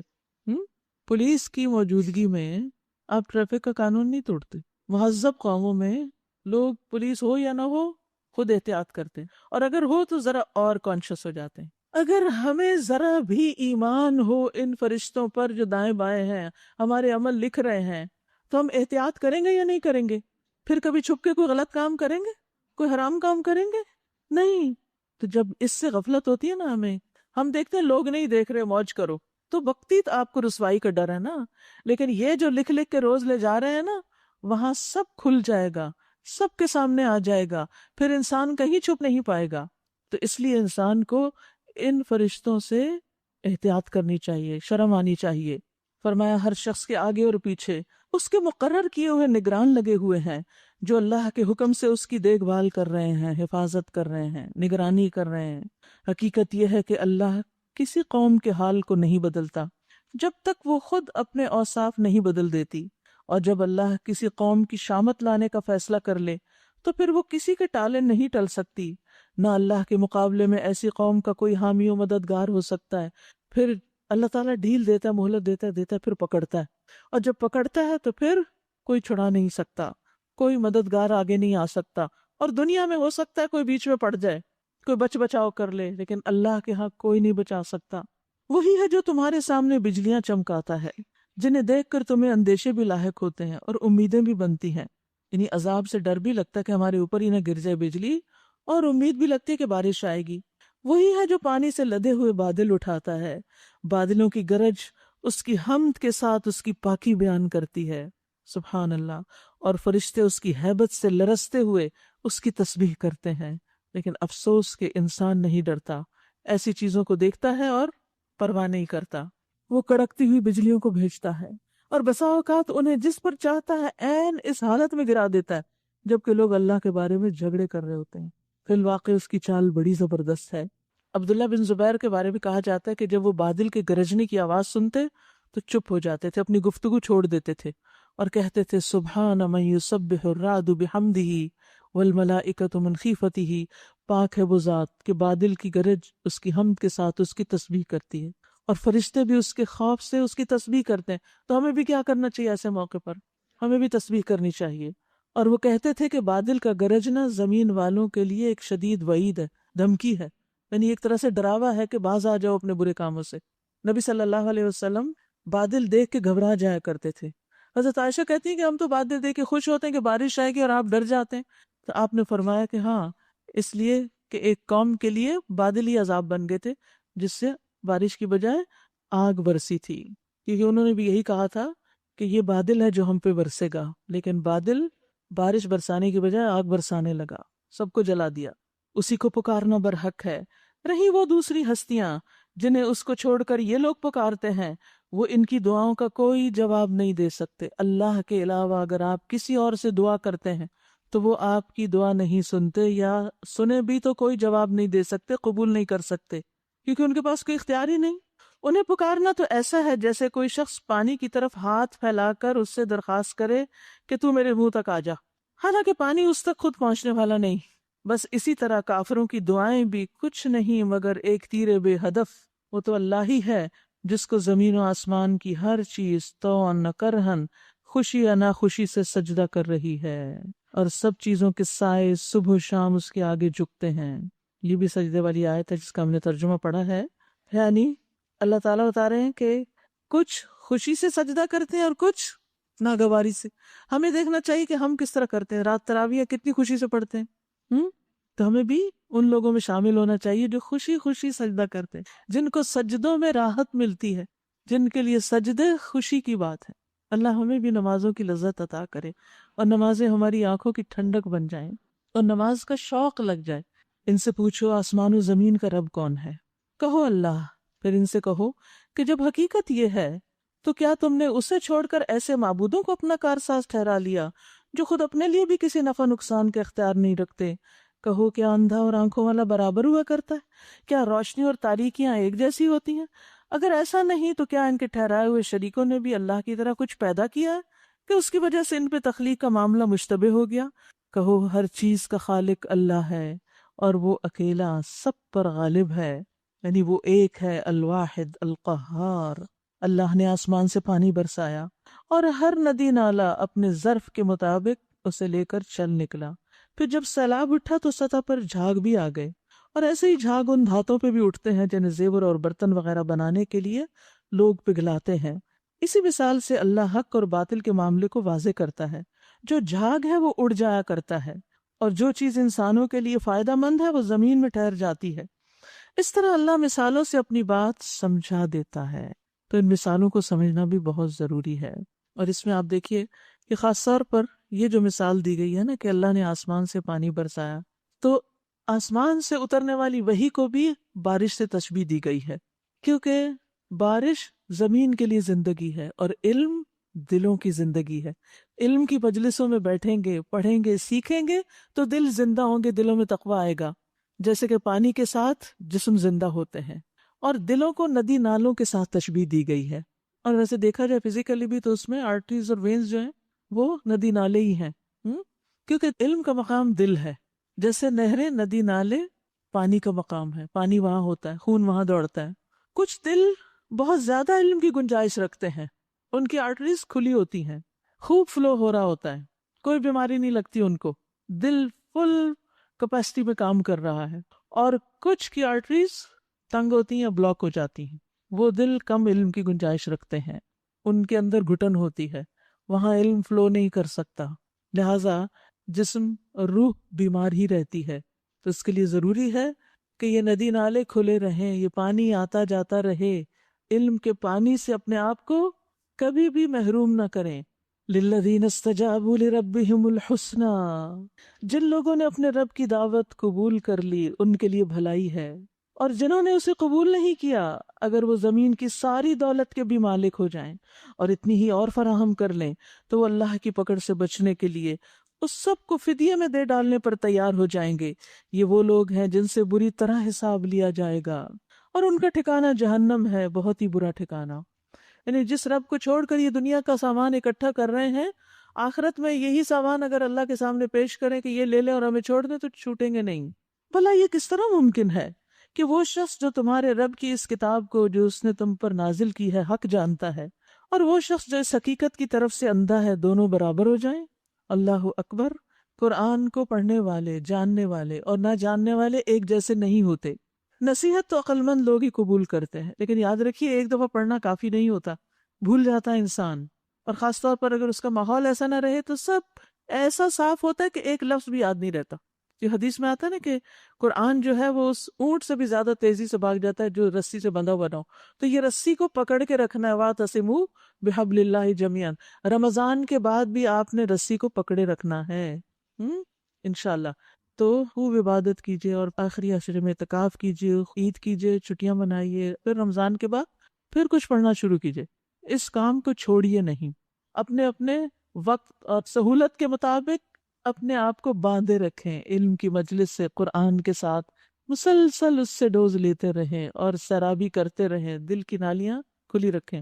پھر فرمایا بھلا یہ کس طرح ممکن ہے کہ وہ شخص جو تمہارے رب کی اس کتاب کو جو اس نے تم پہ نازل کی ہے حق جانتا ہے، اور جو اس کی طرف سے اندھا ہے جانتا ہی کچھ نہیں، دونوں برابر ہو جائیں۔ نصیحت تو عقل مند ہی قبول کرتے ہیں۔ اور ان کا طرز عمل کیا ہوتا ہے؟ اب یہ جو عقل مند ہے نا، یہ کون ہوتے ہیں؟ ان کی صفات اب دیکھتے جائیے اور اپنے آپ کو دیکھیے کہ ہم عقل مند ہیں یا نہیں، اولو الالباب ہیں کہ نہیں۔ ان کا طرز عمل یہ ہوتا ہے کہ اللہ کے ساتھ اپنے عہد کو پورے کرتے ہیں، اپنے وعدے، نظر نیاز، اسے مضبوط باندھنے کے بعد توڑ نہیں ڈالتے، اور وعدہ الست کو بھی پورا کرتے ہیں، اللہ کو ہی اپنا رب مانتے ہیں۔ ان کی روش یہ ہوتی ہے کہ جن جن رشتوں کو برقرار رکھنے کا اللہ نے حکم دیا ہے انہیں برقرار رکھتے ہیں، رشتے جوڑ کے رکھتے ہیں، صلہ رحمی کرتے ہیں۔ یاد رکھیے رمضان ایک بہترین موقع ہے رشتوں کو جوڑنے کا۔ رشتوں سے متعلق جتنی بھی احادیث ہیں وہ اس ایک خوبصورت کارڈ کے اندر جمع کر دی گئی ہیں، خود بھی پڑھیے اور رشتہ داروں کو بھی پڑھوائیے۔ تعلق تو دو طرفہ ہوگا نا، آپ نے سن بھی لیا، آپ ہاتھ بڑھائیں گے وہ ہاتھ ہی نہیں آگے کریں گے تو کیسے رشتے جڑیں گے؟ تو رمضان کے تحفوں میں یہ بھی ساتھ ڈال کے دے دیجئے تاکہ ان کو بھی احساس ہو کہ وہ بھی رشتوں کا پاس اور لحاظ رکھیں۔ وہ اپنے رب سے ڈرتے ہیں، عقل مند لوگ اپنے رب سے ڈرتے ہیں اور اس بات کا خوف رکھتے ہیں کہ کہیں ان سے بری طرح حساب نہ لیا جائے۔ ان کا حال یہ ہوتا ہے کہ اپنے رب کی رضا کے لیے صبر سے کام لیتے ہیں، نماز قائم کرتے ہیں، ہمارے دیے ہوئے رزق میں سے علانیہ اور پوشیدہ خرچ کرتے ہیں، انفاق فی سبیل اللہ کرتے ہیں، برائی کو بھلائی سے دور کرتے ہیں۔ آخرت کا گھر انہی لوگوں کے لیے ہے، یعنی ایسے باغ جو ان کی ابدی قیام گاہ ہوں گے، وہ خود بھی ان میں داخل ہوں گے، اور ان کے آباء و اجداد اور ان کی بیویوں اور ان کی اولاد میں سے جو جو نیک ہیں، برے نہیں نیک، وہ بھی ان کے ساتھ وہاں جائیں گے۔ ملائکہ ہر طرف سے ان کے استقبال کے لیے آئیں گے اور ان سے کہیں گے تم پر سلامتی ہے، تم نے دنیا میں جس طرح صبر سے کام لیا اس کی بدولت آج تم اس کے مستحق ہوئے ہو۔ تو جنت میں جانے کے لیے صبر چاہیے، اور یہ جتنے بھی کام بتائے گئے ان کو کرنے کے لیے بھی صبر چاہیے۔ بس کیا ہی خوب ہے یہ آخرت کا گھر۔ اب دوسرے لوگ جو اس کے اپوزٹ ہوتے ہیں، رہے وہ لوگ جو اللہ کے عہد کو مضبوط باندھ لینے کے بعد اسے توڑ ڈالتے ہیں، جو ان رشتوں کو کاٹتے ہیں جنہیں اللہ نے جوڑنے کا حکم دیا ہے، اور جو زمین میں فساد پھیلاتے ہیں، وہ لعنت کے مستحق ہیں اور ان کے لیے آخرت میں بہت برا ٹھکانہ ہے۔ اللہ جس کو چاہتا ہے رزق کی فراخی بخشتا ہے، جسے چاہتا ہے نپاتلا رزق دیتا ہے۔ یہ لوگ دنیاوی زندگی میں مگن ہیں، حالانکہ دنیا کی زندگی آخرت کے مقابلے میں ایک متاع قلیل کے سوا کچھ بھی نہیں، یعنی دنیا کی زندگی وہاں کچھ بھی نہیں لگے گی۔ یاد رکھیے کہ یہ دنیا کی زندگی پر ہی راضی ہو جانا، مطمئن ہو جانا، خوش ہو جانا کہ ہم نے سب کچھ حاصل کر لیا جو ہم چاہتے تھے، ہم فزیکلی بھی فٹ ہو گئے، ہماری سورس آف انکم بھی اچھی ہو گئی، ہمارا گھر، ہمارے بچے، ہمارا سب کچھ ٹھیک ہے، اب ہمیں اور کس بات کی فکر ہے؟ اور اسی پہ راضی ہو کر انسان اپنی آخرت کو بھلا دے تو یہ انسان کی عقل کی کمی ہے، کیونکہ یہ سب کچھ جلدی ختم ہو جائے گا اور آخرت ہمیشہ باقی رہنے والی ہے۔ عقل مند انسان آخرت کی تیاری زیادہ اچھی طرح کرتا ہے۔ نبی صلی اللہ علیہ وسلم سے پوچھا گیا کہ کون سا مومن افضل ہے؟ آپ نے فرمایا جس کا اخلاق سب سے اچھا۔ انہوں نے کہا کون سا مومن زیادہ عقل مند ہے؟ عقل مند کون ہے؟ فرمایا جو موت کو زیادہ یاد کرنے والا اور اس کے بعد کے مرحلوں کے لیے زیادہ اچھی تیاری کرنے والا ہو، یہ عقل مند ہے۔ تو عقل مند کون ہے؟ جو ہمیشہ کی زندگی کے لیے تیاری کر رہا ہو۔ یہاں یہ لوگ جنہوں نے رسالت محمدی صلی اللہ علیہ وسلم کو ماننے سے انکار کر دیا، کہتے ہیں اس شخص پر اس کے رب کی طرف سے کوئی نشانی کیوں نہ اتری، کوئی معجزہ ہوتا، کوئی نشانی ہوتی۔ کہو اللہ جسے چاہتا ہے گمراہ کر دیتا ہے اور وہ اپنی طرف آنے کا راستہ اسی کو دکھاتا ہے جو اس کی طرف رجوع کرے، جو آنا چاہے اللہ اس کو راستہ دکھا دیتا ہے، اللہ اس کے کام آسان کر دیتا ہے۔ الذین آمنوا، یہ وہ لوگ ہیں جو ایمان لائے، وتطمئن قلوبہم بذکر اللہ، اور اللہ کے ذکر سے ان کے دلوں کو اطمینان ہوتا ہے۔ الا بذکر اللہ تطمئن القلوب، خبردار اللہ کے ذکر سے دلوں کو اطمینان نصیب ہوتا ہے۔ یہ اللہ کی طرف سے ایک یقینی خبر ہے کہ اطمینان ہوگا۔ اور آج آپ دیکھیں کہ لوگ اطمینان قلب کے لیے، سکون قلب کے لیے، دل کی خوشی کے لیے کتنا مال خرچ کرتے ہیں۔ کبھی اس سائیکارٹسٹ کے پاس جا رہے ہیں، کبھی یہاں لاکھوں دے رہے ہیں، کبھی کسی اور انٹرٹینمنٹ میں جا رہے ہیں کہ کسی طرح خوشیاں حاصل ہوں۔ لیکن اللہ تعالیٰ نے بتا دیا کہ خوشیاں تو کس سے حاصل ہوں گی، اطمینان کہاں ہوگا، سکون کہاں ملے گا، اللہ کے ذکر میں، اس کے بغیر نہیں ہو سکتا۔ اور جتنا جتنا اللہ کے ذکر دل جمعی کے ساتھ ثابت قدمی سے کرو گے اتنا ہی اطمینان زیادہ ہوگا۔ لیکن یہاں ایک سوال پیدا ہوتا ہے کہ بہت سے لوگ ایسے ہیں جو ذکر بھی کرتے ہیں، نماز بھی پڑھتے ہیں، روزے رکھتے ہیں، حج کرتے ہیں، تسبیح بھی کرتے ہیں، لیکن پھر بھی دل مطمئن نہیں ہے، اور اگر کبھی ہوتا بھی اطمینان تو تھوڑی دیر کے لیے پھر دوبارہ پریشان ہو جاتے ہیں۔ وجہ کیا ہے؟ یاد رکھیے، ہم آیت کے صرف آخری حصے کو پڑھتے ہیں، الا بذکر اللہ تطمئن القلوب، پہلے حصے کو بھول جاتے ہیں۔ پہلا حصہ کیا کہتا ہے؟ الذین آمنوا، پہلے ایمان جگائیں، ایمان جگائیں گے تو اطمینان قلب نصیب ہوگا، پھر ذکر فائدہ دے گا، ٹھیک ہے؟ اور ذکر میں سب سے بڑا ذکر قرآن ہے، یہ ایمان کی شمع ہے، اطمینان کا راستہ ہے، اور ایمان کے بغیر نہ کوئی راحت ہے، نہ کوئی اطمینان ہے۔ تو یاد رکھیے، وہ دل جو اپنے رب کا ذکر کرتا ہے، اس قرآن کو پڑھتا ہے، اور جو ذکر نہیں کرتا اس کی مثال زندہ اور مردہ کی سی ہے۔ تو اگر ہم چاہتے ہیں ہمارے دلوں کو اطمینان نصیب ہو تو کیا کرنا ہوگا؟ اس قرآن کے ساتھ مضبوط تعلق قائم کرنا ہوگا۔ الذین آمنوا وعملوا الصالحات، وہ جو ایمان لائے اور نیک عمل کرتے ہیں۔ نیک عمل کہاں لکھے ہوئے ہیں؟ قرآن میں، قرآن سے پتہ چلتے ہیں۔ طوبی لہم وحسن مآب، ان کے لیے خوشخبری ہے، خوش نصیبی ہے، خوبی ہے، خوشحالی ہے، جنت کا ایک درخت ہے اور بہترین ٹھکانہ، اچھا انجام۔ اے محمد صلی اللہ علیہ وسلم، اسی شان سے ہم نے تم کو رسول بنا کر بھیجا ہے ایک ایسی قوم میں جس سے پہلے بہت سی قومیں گزر چکیں، تاکہ تم ان لوگوں کو وہ پیغام سناؤ جو ہم نے آپ پر نازل کیا، اس حال میں کہ یہ اپنے نہایت مہربان رب کے کافر بنے ہوئے ہیں، یہ رحمان کے انکاری ہیں۔ ان سے کہو کہ وہی میرا رب ہے، اس کے سوا کوئی معبود نہیں، اسی پر میں نے بھروسہ کیا، اور وہی میرا ملجا و ماوا ہے۔ اور کیا ہو جاتا اگر کوئی ایسا قرآن اتار دیا جاتا جس کے زور سے پہاڑ چلنے لگتے، یا زمین شق ہو جاتی، یا مردے قبروں سے نکل کے بولنے لگتے، تو اللہ تعالیٰ کے لیے کیا مشکل تھا؟ بلکہ سارا اختیار اللہ ہی کے ہاتھ میں ہے۔ تو یاد رکھیے، قرآن کا مقصد یہ نہیں کہ زندگی میں معجزے برپا ہوں، یہ تو ہدایت کی کتاب ہے۔ پھر کیا اہل ایمان کسی نشانی کے ظہور کی آس لگائے بیٹھے ہیں؟ اور وہ یہ جان کر مایوس نہیں ہوگے کہ اگر اللہ چاہتا تو سارے انسانوں کو ہدایت دے دیتا، یعنی زبردستی بھی کر سکتا تھا۔ جن لوگوں نے اللہ کے ساتھ کفر کا رویہ اختیار کیا، ان پر ان کے کرتوتوں کی وجہ سے کوئی نہ کوئی آفت آتی رہتی ہے، یا ان کے گھر کے قریب ہی کہیں نازل ہوتی ہے۔ یہ سلسلہ چلتا رہے گا یہاں تک کہ اللہ کا وعدہ آ پورا ہو۔ یقیناً اللہ اپنے وعدے کی خلاف ورزی نہیں کرتا۔ تم سے پہلے بھی بہت سے رسولوں کا مذاق اڑایا جا چکا ہے، مگر میں نے ہمیشہ منکرین کو ڈھیل دی اور آخر کار پھر ان کو پکڑ لیا۔ پھر دیکھو میری سزا کیسی سخت تھی۔ یاد رکھیے، انسان جب کوئی گناہ کرتا ہے تو اللہ تعالیٰ توبہ کے لیے وقت دیتا ہے، مہلت مہلت مہلت۔ جب انسان نہیں باز آتا تو پھر اللہ تعالیٰ اس کو پکڑ لیتا ہے۔ پھر کیا وہ جو ایک ایک شخص کی کمائی پہ نظر رکھتا ہے، اس کے مقابلے میں یہ جسارتیں کی جا رہی کہ لوگوں نے اس کے کچھ شریک ٹھہرا رکھے ہیں۔ اے نبی صلی اللہ علیہ وسلم، اس سے کہیے ذرا ان کے نام تو لو کہ وہ کون ہے۔ کیا تم اللہ کو ایک نئی بات کی خبر دے رہے ہو جسے وہ اپنی زمین میں نہیں جانتا، یا تم لوگ بس یوں ہی جو منہ میں آتا ہے کہہ ڈالتے ہو؟ حقیقت یہ ہے کہ جن لوگوں نے دعوت حق کو ماننے سے انکار کیا ہے، ان کے لیے ان کی مکاریاں خوشنما بنا دی گئیں اور وہ سیدھے راستے سے روک دیے گئے ہیں۔ پھر جس کو اللہ گمراہی میں پھینک دے، اسے کوئی راہ دکھانے والا نہیں ہے۔ لہم عذاب فی الحیات الدنیا ولعذاب الآخرۃ اشق، ایسے لوگوں کے لیے دنیا کی زندگی میں بھی عذاب ہے اور آخرت کا عذاب تو اس سے بھی زیادہ سخت ہے۔ کوئی ایسا نہیں جو انہیں اللہ سے بچانے والا ہو۔ تقوی والے انسانوں کے لیے جس جنت کا وعدہ کیا گیا ہے، یعنی جو گناہوں سے بچتے ہیں ان کے لیے جس جنت کا وعدہ ہے، اس کی شان یہ ہے کہ اس کے نیچے نہریں بہہ رہی ہیں، اس کے پھل دائمی ہیں، اس کا سایہ لا زوال۔ یہ انجام ہے متقی لوگوں کا، اور منکرین حق کا انجام یہ کہ ان کے لیے دوزخ کی آگ ہے۔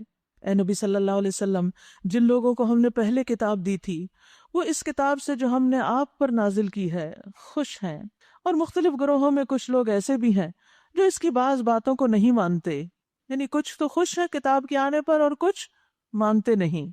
آپ صاف کہہ دیجئے کہ مجھے تو صرف اللہ کی بندگی کا حکم دیا گیا اور اس سے منع کیا گیا ہے کہ کسی کو اس کے ساتھ شریک ٹھہراؤں، لہٰذا میں اسی کی طرف دعوت دیتا ہوں اور اسی کی طرف میرا رجوع ہے۔ میں خود بھی اسی کی طرف پلٹتا ہوں اور تمہیں بھی اسی کی طرف بلاتا ہوں۔ اسی ہدایت کے ساتھ ہم نے یہ فرمان عربی آپ پہ نازل کیا۔ اب اگر آپ نے اس علم کے باوجود جو آپ کے پاس آ چکا لوگوں کی خواہشات کی پیروی کی تو اللہ کے مقابلے میں نہ کوئی حامی و مددگار ہے آپ کا، اور نہ اس کی پکڑ سے کوئی آپ کو بچا سکتا ہے۔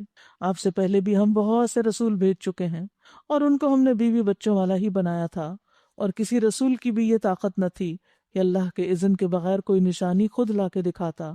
ہر دور کے لیے ایک کتاب ہے، اللہ جو کچھ چاہتا ہے مٹا دیتا ہے اور جس چیز کو چاہتا ہے قائم رکھتا ہے۔ الکتاب اسی کے پاس ہے، یعنی تقدیر وہی لکھتا ہے اور اس میں جو تبدیلی وہ کرنا چاہے وہ بھی وہی کرتا ہے۔ اور اے نبی صلی اللہ علیہ وسلم، جس برے انجام کی دھمکی ہم ان لوگوں کو دے رہے ہیں اس کا کوئی حصہ خواہ ہم آپ کو جیتے جی دکھا دیں یا اس کے ظہور میں آنے سے پہلے ہم آپ کو اٹھا لیں، بہرحال آپ کا کام صرف پیغام پہنچا دینا ہے اور حساب لینا ہمارا کام ہے۔ کیا یہ لوگ دیکھتے نہیں کہ ہم اس سرزمین پر چلے آ رہے ہیں اور اس کا دائرہ ہر طرف سے تنگ کرتے چلے آتے ہیں؟ واللہ یحکم، اور اللہ حکومت کرتا ہے، اللہ فیصلہ کرتا ہے، اس کے فیصلوں پر نظر ثانی کرنے والا کوئی نہیں، اور اسے حساب لینے میں کچھ دیر نہیں لگتی۔ ان سے پہلے جو لوگ گزرے ہیں وہ بھی بڑی بڑی چالیں چل چکے ہیں، مگر اصل فیصلہ کن چال تو پوری کی پوری اللہ ہی کے ہاتھ میں ہے۔ وہ جانتا ہے کہ کون کیا کچھ کمائی کر رہا ہے، اور ان قریب یہ منکرین حق دیکھ لیں گے کہ انجام کس کا بخیر ہوتا ہے۔ یہ منکرین کہتے ہیں کہ تم اللہ کی طرف سے بھیجے ہوئے رسول نہیں ہو، کہو میرے اور تمہارے درمیان اللہ کی گواہی کافی ہے، اور پھر ہر اس شخص کی گواہی جو کتاب آسمانی کا علم رکھتا ہو، کیونکہ وہ حق کو جانتا ہے۔ سورۃ ابراہیم۔ شروع کرتی ہوں اللہ کے نام سے جو بے انتہا مہربان نہایت رحم فرمانے والا ہے۔ الف لام را، کتاب انزلناہ الیک لتخرج الناس من الظلمات الى النور باذن ربهم الى صراط العزیز الحمید۔ الف لام را، یہ ایک کتاب ہے جس کو ہم نے آپ کی طرف اتارا ہے تاکہ آپ لوگوں کو اندھیروں سے نکال کے روشنی کی طرف لے آئیں۔ یہ کتاب انسان کو اندھیروں سے نکالتی ہے، پریشانیوں سے نکالتی ہے، ان کے رب کی توفیق سے اس اللہ کے راستے پر جو زبردست اور اپنی ذات میں آپ محمود ہے، اور زمین اور آسمانوں کی ساری موجودات کا مالک ہے، اور سخت تباہ کن سزا ہے قبول حق سے انکار کرنے والوں کے لیے۔ کون ہے وہ؟ جو دنیا کی زندگی کو آخرت پر ترجیح دیتے ہیں، یعنی صرف دنیا کے عیش و عشرت کو دیکھتے ہیں، دنیا کی لذتوں کو، دنیا کی نعمتوں کو، دنیا کا لالچ۔ اگر وہ دین کی طرف آتے ہیں تو اس میں بھی دنیا کا لالچ، حالانکہ اس سے منع کیا گیا ہے۔ رسول اللہ صلی اللہ علیہ وسلم نے فرمایا، وہ شخص جس نے اس علم کو جس سے اللہ کی خوشنودی حاصل کی جاتی ہے اس لیے سیکھا کہ اس کے ذریعے اسے دنیا کا کچھ مال و متاع مل جائے، تو ایسا شخص قیامت کے دن جنت کی خوشبو بھی نہ پا سکے گا۔ تو دین کا علم، قرآن کا علم انسان کو خالص نیت سے حاصل کرنا چاہیے کہ ہم اپنے آپ کو بہتر مسلمان بنا سکیں، جو دنیا کی زندگی کو آخرت پر ترجیح دیتے ہیں، جو اللہ کے راستے سے لوگوں کو روک رہے ہیں اور چاہتے ہیں کہ یہ راستہ ٹیڑھا ہو جائے۔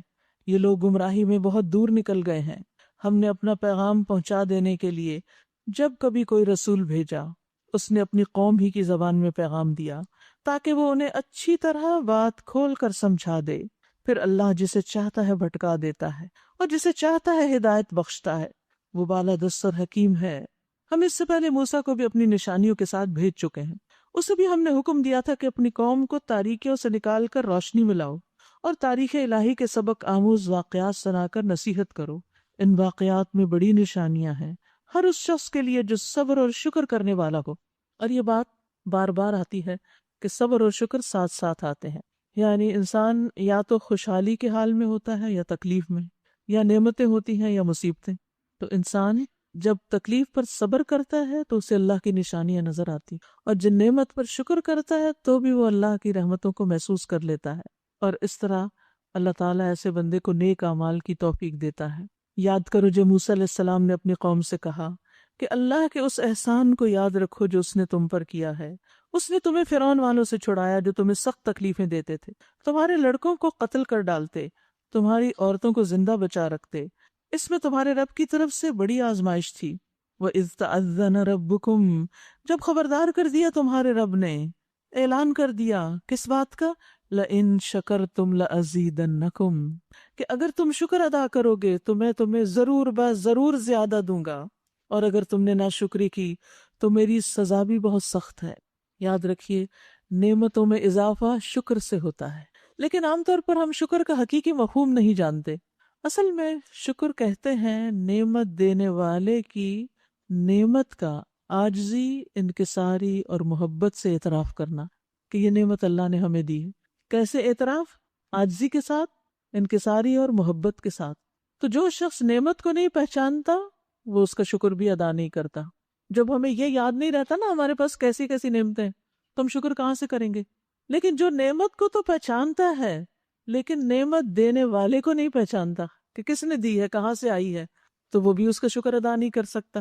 اور جو نعمت اور نعمت دینے والے کو پہچانتا ہے لیکن نعمت کا انکار کرتا ہے، اور اس کو نعمت دینے والے کی نعمت بھی نہیں سمجھتا، اس کا بھی انکار کر دیتا ہے، تو وہ بھی ناشکری کرتا ہے. تو اصل شکر کیا ہے؟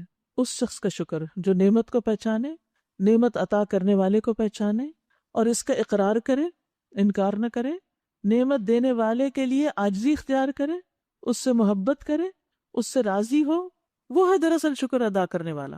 یاد رہے گی یہ بات، نعمت بھی پہچاننی ہے، دینے والے کو بھی پہچاننا ہے، اور جس نے دیا ہے اس کے آگے عاجزی اختیار کرنی ہے، اس سے محبت بھی کرنی ہے، اور اس کو راضی کرنے والے کام بھی کرنے ہیں.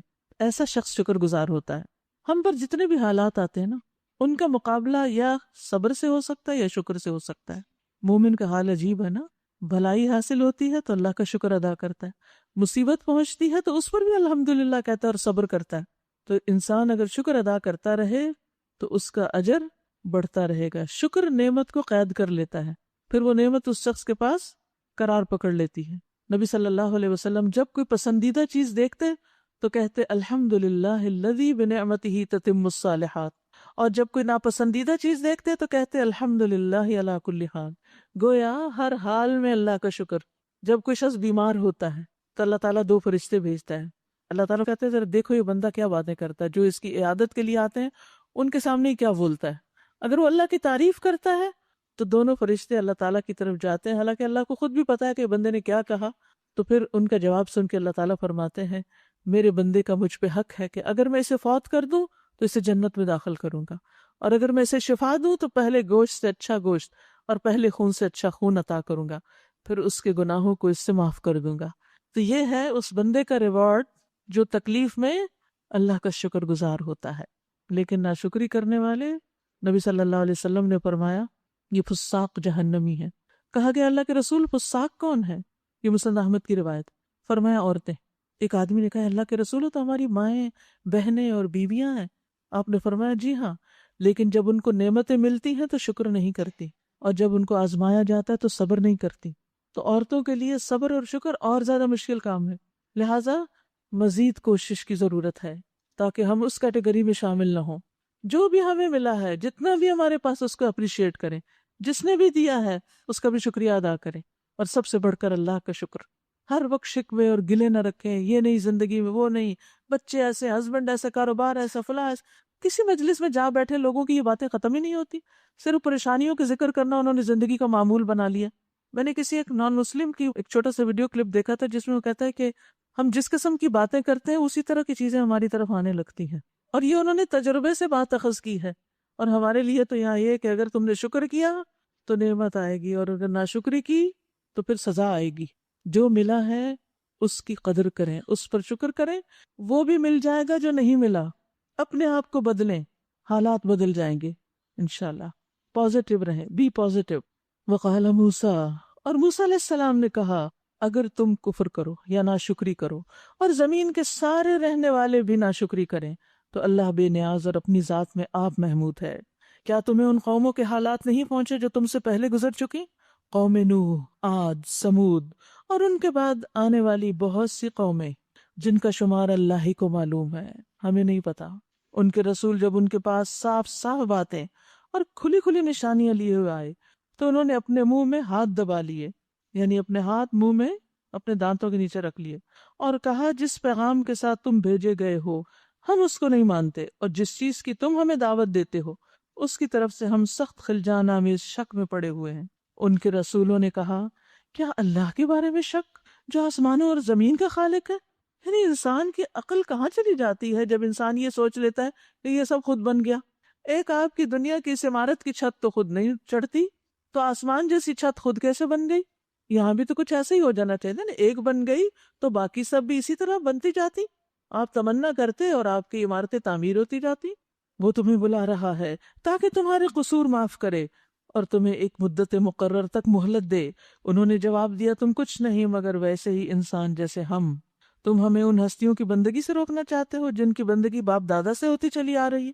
اچھا تو لاؤ کوئی صریح سند، کوئی دلیل۔ ان کے رسولوں نے ان سے کہا واقعی ہم کچھ نہیں مگر تم جیسے انسان، لیکن اللہ اپنے بندوں میں سے جس کو چاہتا ہے نوازتا ہے، اور یہ ہمارے اختیار میں نہیں کہ ہم تمہیں کوئی سند لا دیں۔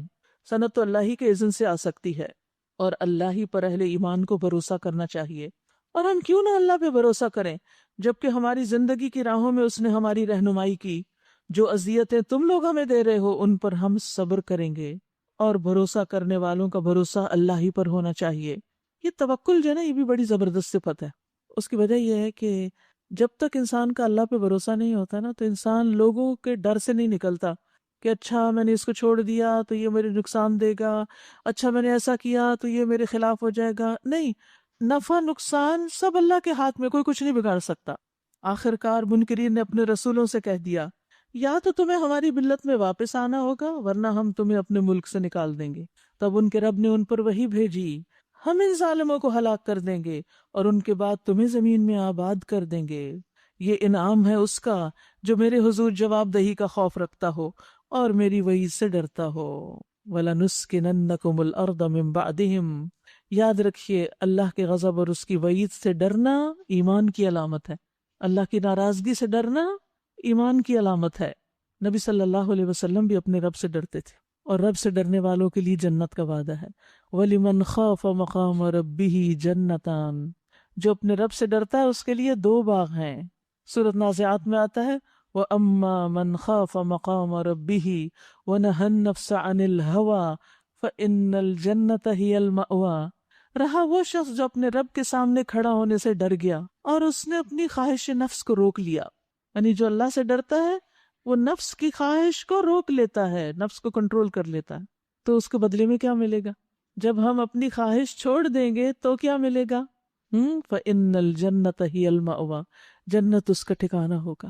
لیکن اگر کوئی شخص اس کو بھول کر صرف اپنی دنیا کی اپنی نفسانی خواہشات پوری کرتا ہے تو جنت سے محروم ہو سکتا ہے۔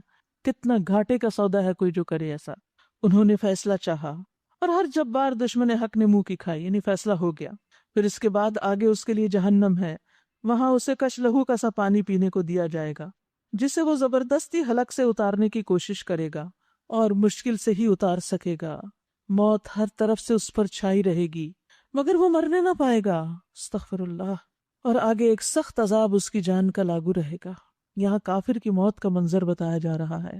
ابراہیم تیمی کہتے ہیں کافر کو موت اس کے جسم کی ہر جگہ سے آئے گی، حتیٰ کہ اس کے بالوں کے کناروں سے بھی، اس کے جسم کی ہر جگہ میں پائی جانے والی دردوں اور تکلیفوں کی وجہ سے۔ یعنی جب اس کو موت آ رہی ہوتی ہے تو اب پورا جسم درد میں ہوتا ہے، اس کے پاس موت ہر طرف سے اور ہر جگہ سے آتی ہے، یہاں تک کہ اس کے پاؤں کے انگوٹھے کی طرف سے بھی موت اس کو گر لیتی ہے۔ حدیث میں آتا ہے جب کوئی کافر شخص دنیا سے رخصتی یعنی آخرت کے سفر کی طرف جانے لگتا ہے تو اس کے پاس آسمان سے سیاہ چہروں والے فرشتے اترتے ہیں جن کے پاس ٹاٹ ہوتے ہیں، بوریاں، اور وہ حد نگاہ تک بیٹھ جاتے ہیں اس کے سامنے۔ پھر ملک الموت آتے ہیں، اس کے سرہانے بیٹھ جاتے ہیں اور اس کو کہتے ہیں ایتھا النفس الخبیثہ، اے خبیث روح، اللہ کی ناراضگی اور غصے کی طرف چلو۔ یہ سن کر اس کی روح اس کے جسم میں دوڑنے لگتی ہے، بھاگنے لگتی ہے بچنے کے لیے، اور ملک الموت اسے اس طرح کھینچتے ہیں جیسے گیلی اون سے سیخ کھینچی جاتی ہے، اور پھر اس کو پکڑ لیتے ہیں۔ جب وہ اسے پکڑ لیتے ہیں، نکال لیتے ہیں اس سے، تو فرشتے ایک پلک جھپکنے کی دیر میں اسے نہیں چھوڑتے اور اپنے اسی ٹاٹ میں لپیٹ کر اوپر کی طرف چلے جاتے ہیں۔ اللہ سبحانہ وتعالیٰ ایسی موت سے بچائے۔ موت ہر طرف سے اس پر چھائی رہے گی، مگر وہ مرنے نہ پائے گا، اور آگے ایک سخت عذاب اس کی جان کا لاگو رہے گا۔ جن لوگوں نے اپنے رب سے کفر کیا، ان کے اعمال کی مثال اس راکھ کی سی ہے جسے ایک طوفانی دن کی آندھی نے اڑا دیا ہو۔ وہ اپنے کیے کا کچھ بھی پھل نہ پا سکیں گے۔ یہی پرلے درجے کی گمگشتگی ہے۔ کیا تم دیکھتے نہیں ہو کہ اللہ نے آسمان و زمین کی تخلیق کو حق پہ قائم کیا؟ وہ چاہے تو تم لوگوں کو لے جائے اور ایک نئی مخلوق لے آئے۔ ایسا کرنا اس پہ کچھ بھی مشکل نہیں۔ اور جب یہ لوگ اکٹھے اللہ کے سامنے بے نقاب ہوں گے، یعنی سب مخلوق اللہ کے سامنے پیش ہو جائے گی قیامت کے دن، تو اس وقت ان میں سے جو دنیا میں کمزور تھے وہ ان لوگوں سے جو بڑے بنے ہوئے تھے کہیں گے، دنیا میں ہم تمہارے تابع تھے، ہم تو مسکین تھے، اب کیا تم اللہ کے عذاب سے ہمیں بچانے کے لیے کچھ کر سکتے ہو؟ جیسے دنیا میں تم ہمارے کام بناتے تھے، یہاں بھی کچھ کرو ہمارے لیے۔ وہ جواب دیں گے، اگر اللہ نے ہمیں نجات کی کوئی راہ دکھائی ہوتی تو ہم ضرور تمہیں بھی دکھا دیتے۔ اب تو برابر ہے، خواہ ہم جزا فضا کریں یا صبر، بہرحال ہمارے بچنے کی کوئی صورت نہیں۔ اور جب فیصلہ چکا دیا جائے گا تو شیطان کہے گا، حقیقت یہ ہے کہ اللہ نے جو وعدے تم سے کیے تھے وہ سب سچے تھے، اور میں نے جتنے وعدے کیے ان میں سے کوئی بھی پورا نہ کیا۔ وہاں وہ اقرار کر لے گا اپنے دھوکے کا، میرا تم پہ کوئی زور تو نہ تھا، میرا تم پہ کوئی زور نہیں تھا۔ یعنی شیطان انسان کو پکڑ کے گناہ نہیں کرواتا، وہ تو صرف گناہ کی دعوت دیتا ہے، وہ تو صرف بھڑکاتا اور اکساتا ہے۔ قرآن مجید میں ہی آتا ہے کہ اس کا غلبہ تو صرف ان لوگوں پہ ہوتا ہے جو اس سے دوستی رکھتے ہیں۔ جو شیطان کے دوست ہوتے ہیں، شیطان ان سے اپنے کام کرواتا ہے، اور جو اس کی وجہ سے شریک بنانے والے ہیں۔ تو شیطان زیادہ سے زیادہ کیا کرتا ہے؟ برائیوں کو خوبصورت بنا کے ہمیں دکھاتا ہے، اٹریکٹیو، مزیدار، اور پھر انسان کو ایسا ایسا پھانس لیتا ہے۔ لیکن یاد رکھیے، جب شیطان اکسانے لگے، کیونکہ انسان اب جیسے روزے میں کھانے کو کنٹرول کرتا ہے نا، تو ایسے اس قسم کی دل کی بیماریوں کے لیے بھی انسان کو اپنی خواہشات کو کنٹرول کرنا ہے۔ تو جب ایسی کوئی چیز اٹریکٹ کرنے لگے، برائی کی طرف انسان جانے لگے، تو پھر اللہ کی مدد مانگنا شروع کر دے۔ وَإِمَّا يَنزَغَنَّكَ مِنَ الشَّيْطَانِ نَزْغٌ فَاسْتَعِذْ بِاللَّهِ إِنَّهُ سَمِيعٌ عَلِيمٌ۔ اور اگر کبھی شیطان کی طرف سے کوئی اکساہٹ تجھے ابھار دے رہی برا کرنے پہ، تو اللہ کی پناہ طلب کر لو، بے شک وہ سب کچھ سننے والا، جاننے والا ہے۔ وہ اس وقت تمہاری دعا سن رہا ہوتا ہے، مانگو اس سے کہ یا اللہ تو مجھے بچا لے، میں کمزور ہوں، میں پھر پھسلنے لگا ہوں۔ تو یاد رکھیے، اللہ کے بندے، اللہ کے دوست، اللہ ان کے اندر استقامت پیدا کرتا ہے جو اللہ کو پکڑ لیتے ہیں۔ جب خواہشات حملہ کرتی ہیں تو وہ انہیں پکا ارادہ دے دیتا ہے اور وہ پھسلتے نہیں پھر، کیونکہ وہ اللہ کے حکم کو اپنی خواہش میں مد نظر رکھتے ہیں، جیسے یوسف علیہ السلام نے کیا تھا۔ جب اس عورت نے ان کو بلایا تو انہوں نے کیا کہا کہ میں یہ کیسے کر سکتا ہوں، اللہ کی مدد لی، اور انہوں نے اللہ کی برہان دیکھ لی۔ تو شیطان کیا کہتا ہے پھر؟ میرا تم پہ کوئی زور نہیں تھا، میں نے تو اس کے سوا کچھ نہیں کیا کہ اپنے راستے کی طرف تمہیں دعوت دی اور تم نے میری دعوت قبول کر لی۔ اب مجھے ملامت نہ کرو، اپنے آپ ہی کو کرو۔ یہاں نہ میں تمہاری فریاد رسی کر سکتا ہوں اور نہ تم میری، یعنی ہم دونوں ایک دوسرے کے کام نہیں آ سکتے، اب رونے دھونے کی ضرورت نہیں، فائدہ نہیں۔ اس سے پہلے جو تم نے مجھے اللہ کے ساتھ شریک بنا رکھا تھا، میں اس سے بری ذمہ ہوں۔ ایسے ظالموں کے لیے تو دردناک سزا یقینی ہے، بخلاف اس کے جو لوگ دنیا میں ایمان لائے اور جنہوں نے نیک کام کیے۔ اپنے ہر کام پہ سوچا کریں یہ نیک کام ہے یا نہیں۔ جب بھی کچھ کرنے لگے تو سوچا کریں یہ کام جو میں کر رہی ہوں، یہ جس راستے میں جا رہی ہوں، یہ اچھا ہے کہ نہیں، اللہ کو پسند ہے کہ نہیں۔ اگر نہیں تو چھوڑ دیں، موت کا نہیں پتہ کب آ جائے، تو اللہ کی ناراضگی میں دنیا سے نہ جائیں۔ تو جو لوگ نیک عمل کریں وہ ایسے باغوں میں داخل کیے جائیں گے جن کے نیچے نہریں بہتی ہوں گی، وہاں وہ اپنے رب کے اذن سے ہمیشہ رہیں گے، وہاں ان کا استقبال سلامتی کی مبارکباد سے کیا جائے گا، تحیتہم فیہا سلام، اور آپس میں بھی ایک دوسرے کو خوب سلام کر رہے ہوں گے۔ الم تر کیف ضرب اللہ مثلا کلمۃ طیبۃ کشجرۃ طیبۃ اصلها ثابت وفرعها فی السماء۔ کیا تم دیکھتے نہیں کہ اللہ نے کلمہ طیبہ کو کس چیز کے ساتھ مثال دی؟ اس کی مثال ایسی ہے جیسے ایک اچھی ذات کا درخت، طیب درخت، پاکیزہ درخت، عمدہ درخت، حدیث سے پتہ چلتا کھجور کا درخت، جس کی جڑ زمین میں گہری جمی ہوئی ہے، شاخیں آسمان تک پہنچی ہوئی ہیں، خوب بلند اونچا درخت ہے، ہر آن وہ اپنے رب کے حکم سے پھل دے رہا ہے۔ یہ مثالیں اللہ اس لیے دیتا ہے کہ لوگ اس سے سبق لیں۔ اور کلمہ خبیثہ کی مثال ایک بدذات درخت کی سی ہے جو زمین کی سطح سے اکاڑ پھینکا جاتا ہے، اس کے لیے کوئی قرار نہیں۔ یعنی جب انسان لا الہ الا اللہ کہہ دیتا ہے، یہ پاکیزہ بات اختیار کر لیتا ہے، تو پھر اللہ تعالیٰ اس کو جما دیتا ہے، اسے استقامت دیتا ہے، دنیا میں بھی اور آخرت میں بھی۔ یثبت اللہ الذین آمنوا بالقول الثابت فی الحیاۃ الدنیا وفی الآخرہ ویضل اللہ الظالمین ویفعل اللہ ما یشاء۔ ایمان لانے والوں کو اللہ ایک قول ثابت کی بنیاد پر دنیا اور آخرت دونوں میں ثبات عطا کرتا ہے، اور ظالموں کو اللہ بھٹکا دیتا ہے۔ اللہ کو اختیار ہے جو چاہے کرے۔ یاد رکھیے کہ دنیا میں بھی لا الہ الا اللہ اور اللہ کو ایک ماننے والے، اللہ سے مضبوط تعلق رکھنے والے نیکی پر قائم رہتے ہیں، پھسلتے نہیں۔ پھسلے تو واپس اللہ ہی کو پکاریں، اسی کو پکڑیں۔ اور اسی طرح مرنے کے بعد جب قبر میں ان کے اوپر فرشتے آتے ہیں، ان پر سوال و جواب کرتے ہیں، تو اس وقت بھی وہ جواب دے پاتے ہیں۔ لیکن مومن کے علاوہ جو دوسرے لوگ ہیں وہ جواب نہیں دے پاتے۔ وہ کہتے ہیں ہاں ہاں لا ادری، مجھے نہیں پتا، لوگ کچھ کہتے تھے میں بھی کہتا تھا، لہٰذا پھر اس کی شامت آ جاتی ہے۔ تم نے دیکھا ان لوگوں کو جنہوں نے اللہ کی نعمت پائی اور اسے کفران نعمت سے بدل دیا، اور اپنے ساتھ اپنی قوم کو بھی ہلاکت کے گھر میں جھونک دیا، یعنی جہنم جس میں وہ جھلسے جائیں گے، اور وہ بدترین جائے قرار ہے۔ اور اللہ کے کچھ ہمسر تجویز کر لیے تاکہ وہ انہیں اللہ کے راستے سے بھٹکا دیں۔ ان سے کہو اچھا مزے کر لو، آخر کار تمہیں پلٹ کر جانا دوزخی میں ہے۔ اے نبی صلی اللہ علیہ وسلم، میرے جو بندے ایمان لائے ہیں ان سے کہو کہ نماز قائم کریں، اور جو کچھ ہم نے انہیں دیا ہے اس میں سے کھلے چھپے خرچ کرتے رہیں، انفاق فی سبیل اللہ۔ اور رمضان میں چونکہ خیر و برکت کا مہینہ ہے، جب آپ اللہ کے راستے میں خرچ کریں گے تو آپ کے مال میں بھی برکت ہوگی، اور جن جن پروجیکٹس میں آپ لگائیں گے، جن جگہوں پر آپ دیں گے، انشاءاللہ اس میں بھی خیر و بلائی آئے گی، قبل اس کے کہ وہ دن آ جائے جس میں نہ خرید و فروخت ہوگی نہ دوست نوازی ہوگی۔ اللہ وہی تو ہے جس نے زمین اور آسمانوں کو پیدا کیا اور آسمان سے پانی برسایا، پھر اس کے ذریعے سے تمہاری رزق رسانی کے لیے طرح طرح کے پھل پیدا کیے، جس نے کشتی کو تمہارے لیے مسخر کیا کہ سمندر میں اس کے حکم سے چلے، اور دریاؤں کو تمہارے لیے مسخر کیا، جس نے سورج اور چاند تمہارے لیے مسخر کیے کہ لگاتار چلے جا رہے ہیں، اور رات اور دن تمہارے لیے مسخر کیے، جس نے وہ سب کچھ تمہیں دیا جو تم نے مانگا۔ اگر تم اللہ کی نعمتوں کا شمار کرنا چاہو تو گن نہیں سکتے۔ حقیقت یہ ہے کہ انسان بڑا ہی بے انصاف اور ناشکرا ہے۔ یہ ساری نعمتیں کیوں یاد دلائی جا رہی ہیں؟ تاکہ ہم اللہ کے شکر گزار بنیں۔ وَإِذْ قَالَ إِبْرَاهِيمُ رَبِّ اجْعَلْ هَٰذَا الْبَلَدَ آمِنًا، اور یاد کرو وہ وقت جب ابراہیم علیہ السلام نے دعا کی کہ پروردگار اس شہر کو امن کا شہر بنا دے، مکہ کو، اور مجھے اور میری اولاد کو بت پرستی سے بچا۔ اے میرے رب، ان بتوں نے بہتوں کو گمراہی میں ڈالا ہے، تو انہیں ڈر تھا کہ کہیں میری اولاد کو بھی نہ ڈال دیں، لہٰذا ان میں سے جو میرے طریقے پہ چلے وہ میرا ہے، اور جو میرے خلاف طریقہ اختیار کرے تو یقیناً تو درگزر کرنے والا مہربان ہے۔ اے ہمارے رب، میں نے ایک بے آب و گیاں وادی میں اپنی اولاد کے ایک حصے کو تیرے محترم گھر کے پاس لا بسایا۔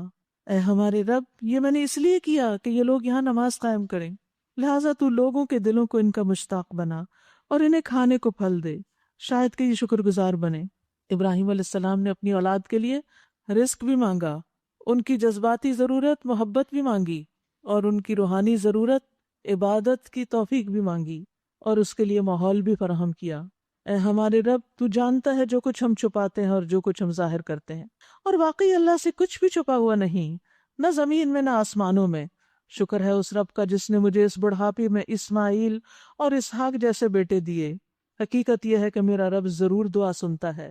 رب اجعل لی مقیم الصلاة ومن ذریتی ربنا وتقبل دعا ربنا اغفر لی ولوالدی وللمؤمنین یوم یقوم الحساب۔ اے میرے رب، مجھے نماز قائم کرنے والا بنا، اور میری اولاد کو بھی اس کی توفیق دے، اور اے ہمارے رب میری دعا قبول فرما۔ اے ہمارے رب، مجھے اور میرے والدین کو اور سب ایمان لانے والوں کو اس دن معاف کر دینا جب حساب قائم ہوگا۔ اب یہ ظالم لوگ جو کچھ کر رہے ہیں، اللہ کو تم اس سے غافل نہ سمجھو۔ اللہ تو انہیں ٹال رہا ہے اس دن کے لیے جب حال یہ ہوگا کہ آنکھیں پھٹی کی پھٹی رہ جائیں گی، سر اٹھائے بھاگے چلے جا رہے ہیں، نظریں اوپر جمی ہیں اور دل اڑے جاتے ہیں۔ اے محمد صلی اللہ علیہ وسلم، اس دن سے تم انہیں ڈراؤ جبکہ عذاب انہیں آ لے گا۔ اس وقت یہ ظالم کہیں گے، اے ہمارے رب ہمیں تھوڑی سی مہلت اور دے دے، یا اللہ تھوڑی سی مہلت اور دے دے، ہم تیری دعوت کو لبیک کہیں گے، تیرے رسولوں کی پیروی کریں گے۔ مگر کیا جواب ملے گا؟ کیا تم وہی لوگ نہیں جو اس سے پہلے قسمیں کھا کھا کے کہتے تھے کہ ہم پہ تو کبھی زوال آنا ہی نہیں، حالانکہ تم ان قوموں کی بستیوں میں رہ بس چکے تھے جنہوں نے اپنے اوپر آپ ظلم کیا تھا، اور دیکھ چکے تھے کہ ہم نے ان سے کیا سلوک کیا، اور ان کی مثالیں دے دے کر تمہیں سمجھا بھی چکے تھے۔ انہوں نے اپنی ساری ہی چالیں چل دیکھیں، مگر ان کی ہر چال کا توڑ اللہ کے پاس تھا، اگرچہ ان کی چالیں ایسے غضب کی تھی کہ پہاڑوں سے ٹل جائیں۔ بس اے نبی تم ہرگز یہ گمان نہ کرو کہ اللہ کبھی اپنے رسولوں سے کیے ہوئے وعدوں کے خلاف کرے گا۔ اللہ زبردست ہے اور انتقام لینے والا۔ ڈراؤ انہیں اس دن سے جب کہ زمین اور آسمان بدل کر کچھ سے کچھ کر دیے جائیں گے، اور سب کے سب اللہ واحد قہار کے سامنے بے نقاب حاضر ہو جائیں گے۔ اس روز تم مجرموں کو دیکھو گے کہ زنجیروں میں ہاتھ پاؤں جکڑے ہوئے ہوں گے، تارکول کے لباس پہنے ہوئے ہوں گے، اور آگ کے شعلے ان کے چہروں پہ چھا رہے ہوں گے۔ یہ اس لیے ہوگا کہ اللہ ہر شخص کو اس کے کیے کا بدلہ دے گا۔ جو کچھ دنیا میں ہم کر رہے ہیں وہ وہاں ملے گا، اچھے کو اچھا اور برے کو برا۔ اللہ کو حساب لیتے کچھ دیر نہیں لگتی۔ ھذا بلاغ للناس، یہ ایک پیغام ہے سب انسانوں کے لیے، سب تک پہنچانا لازم ہے، اور یہ بھیجا گیا ہے اس لیے کہ اس قرآن کے ذریعے انہیں خبردار کر دیا جائے، اور وہ جان لیں کہ حقیقت میں بس اللہ ہی ایک الہ ہے، اور جو عقل رکھتے ہیں وہ ہوش میں آ جائیں، ہدایت پا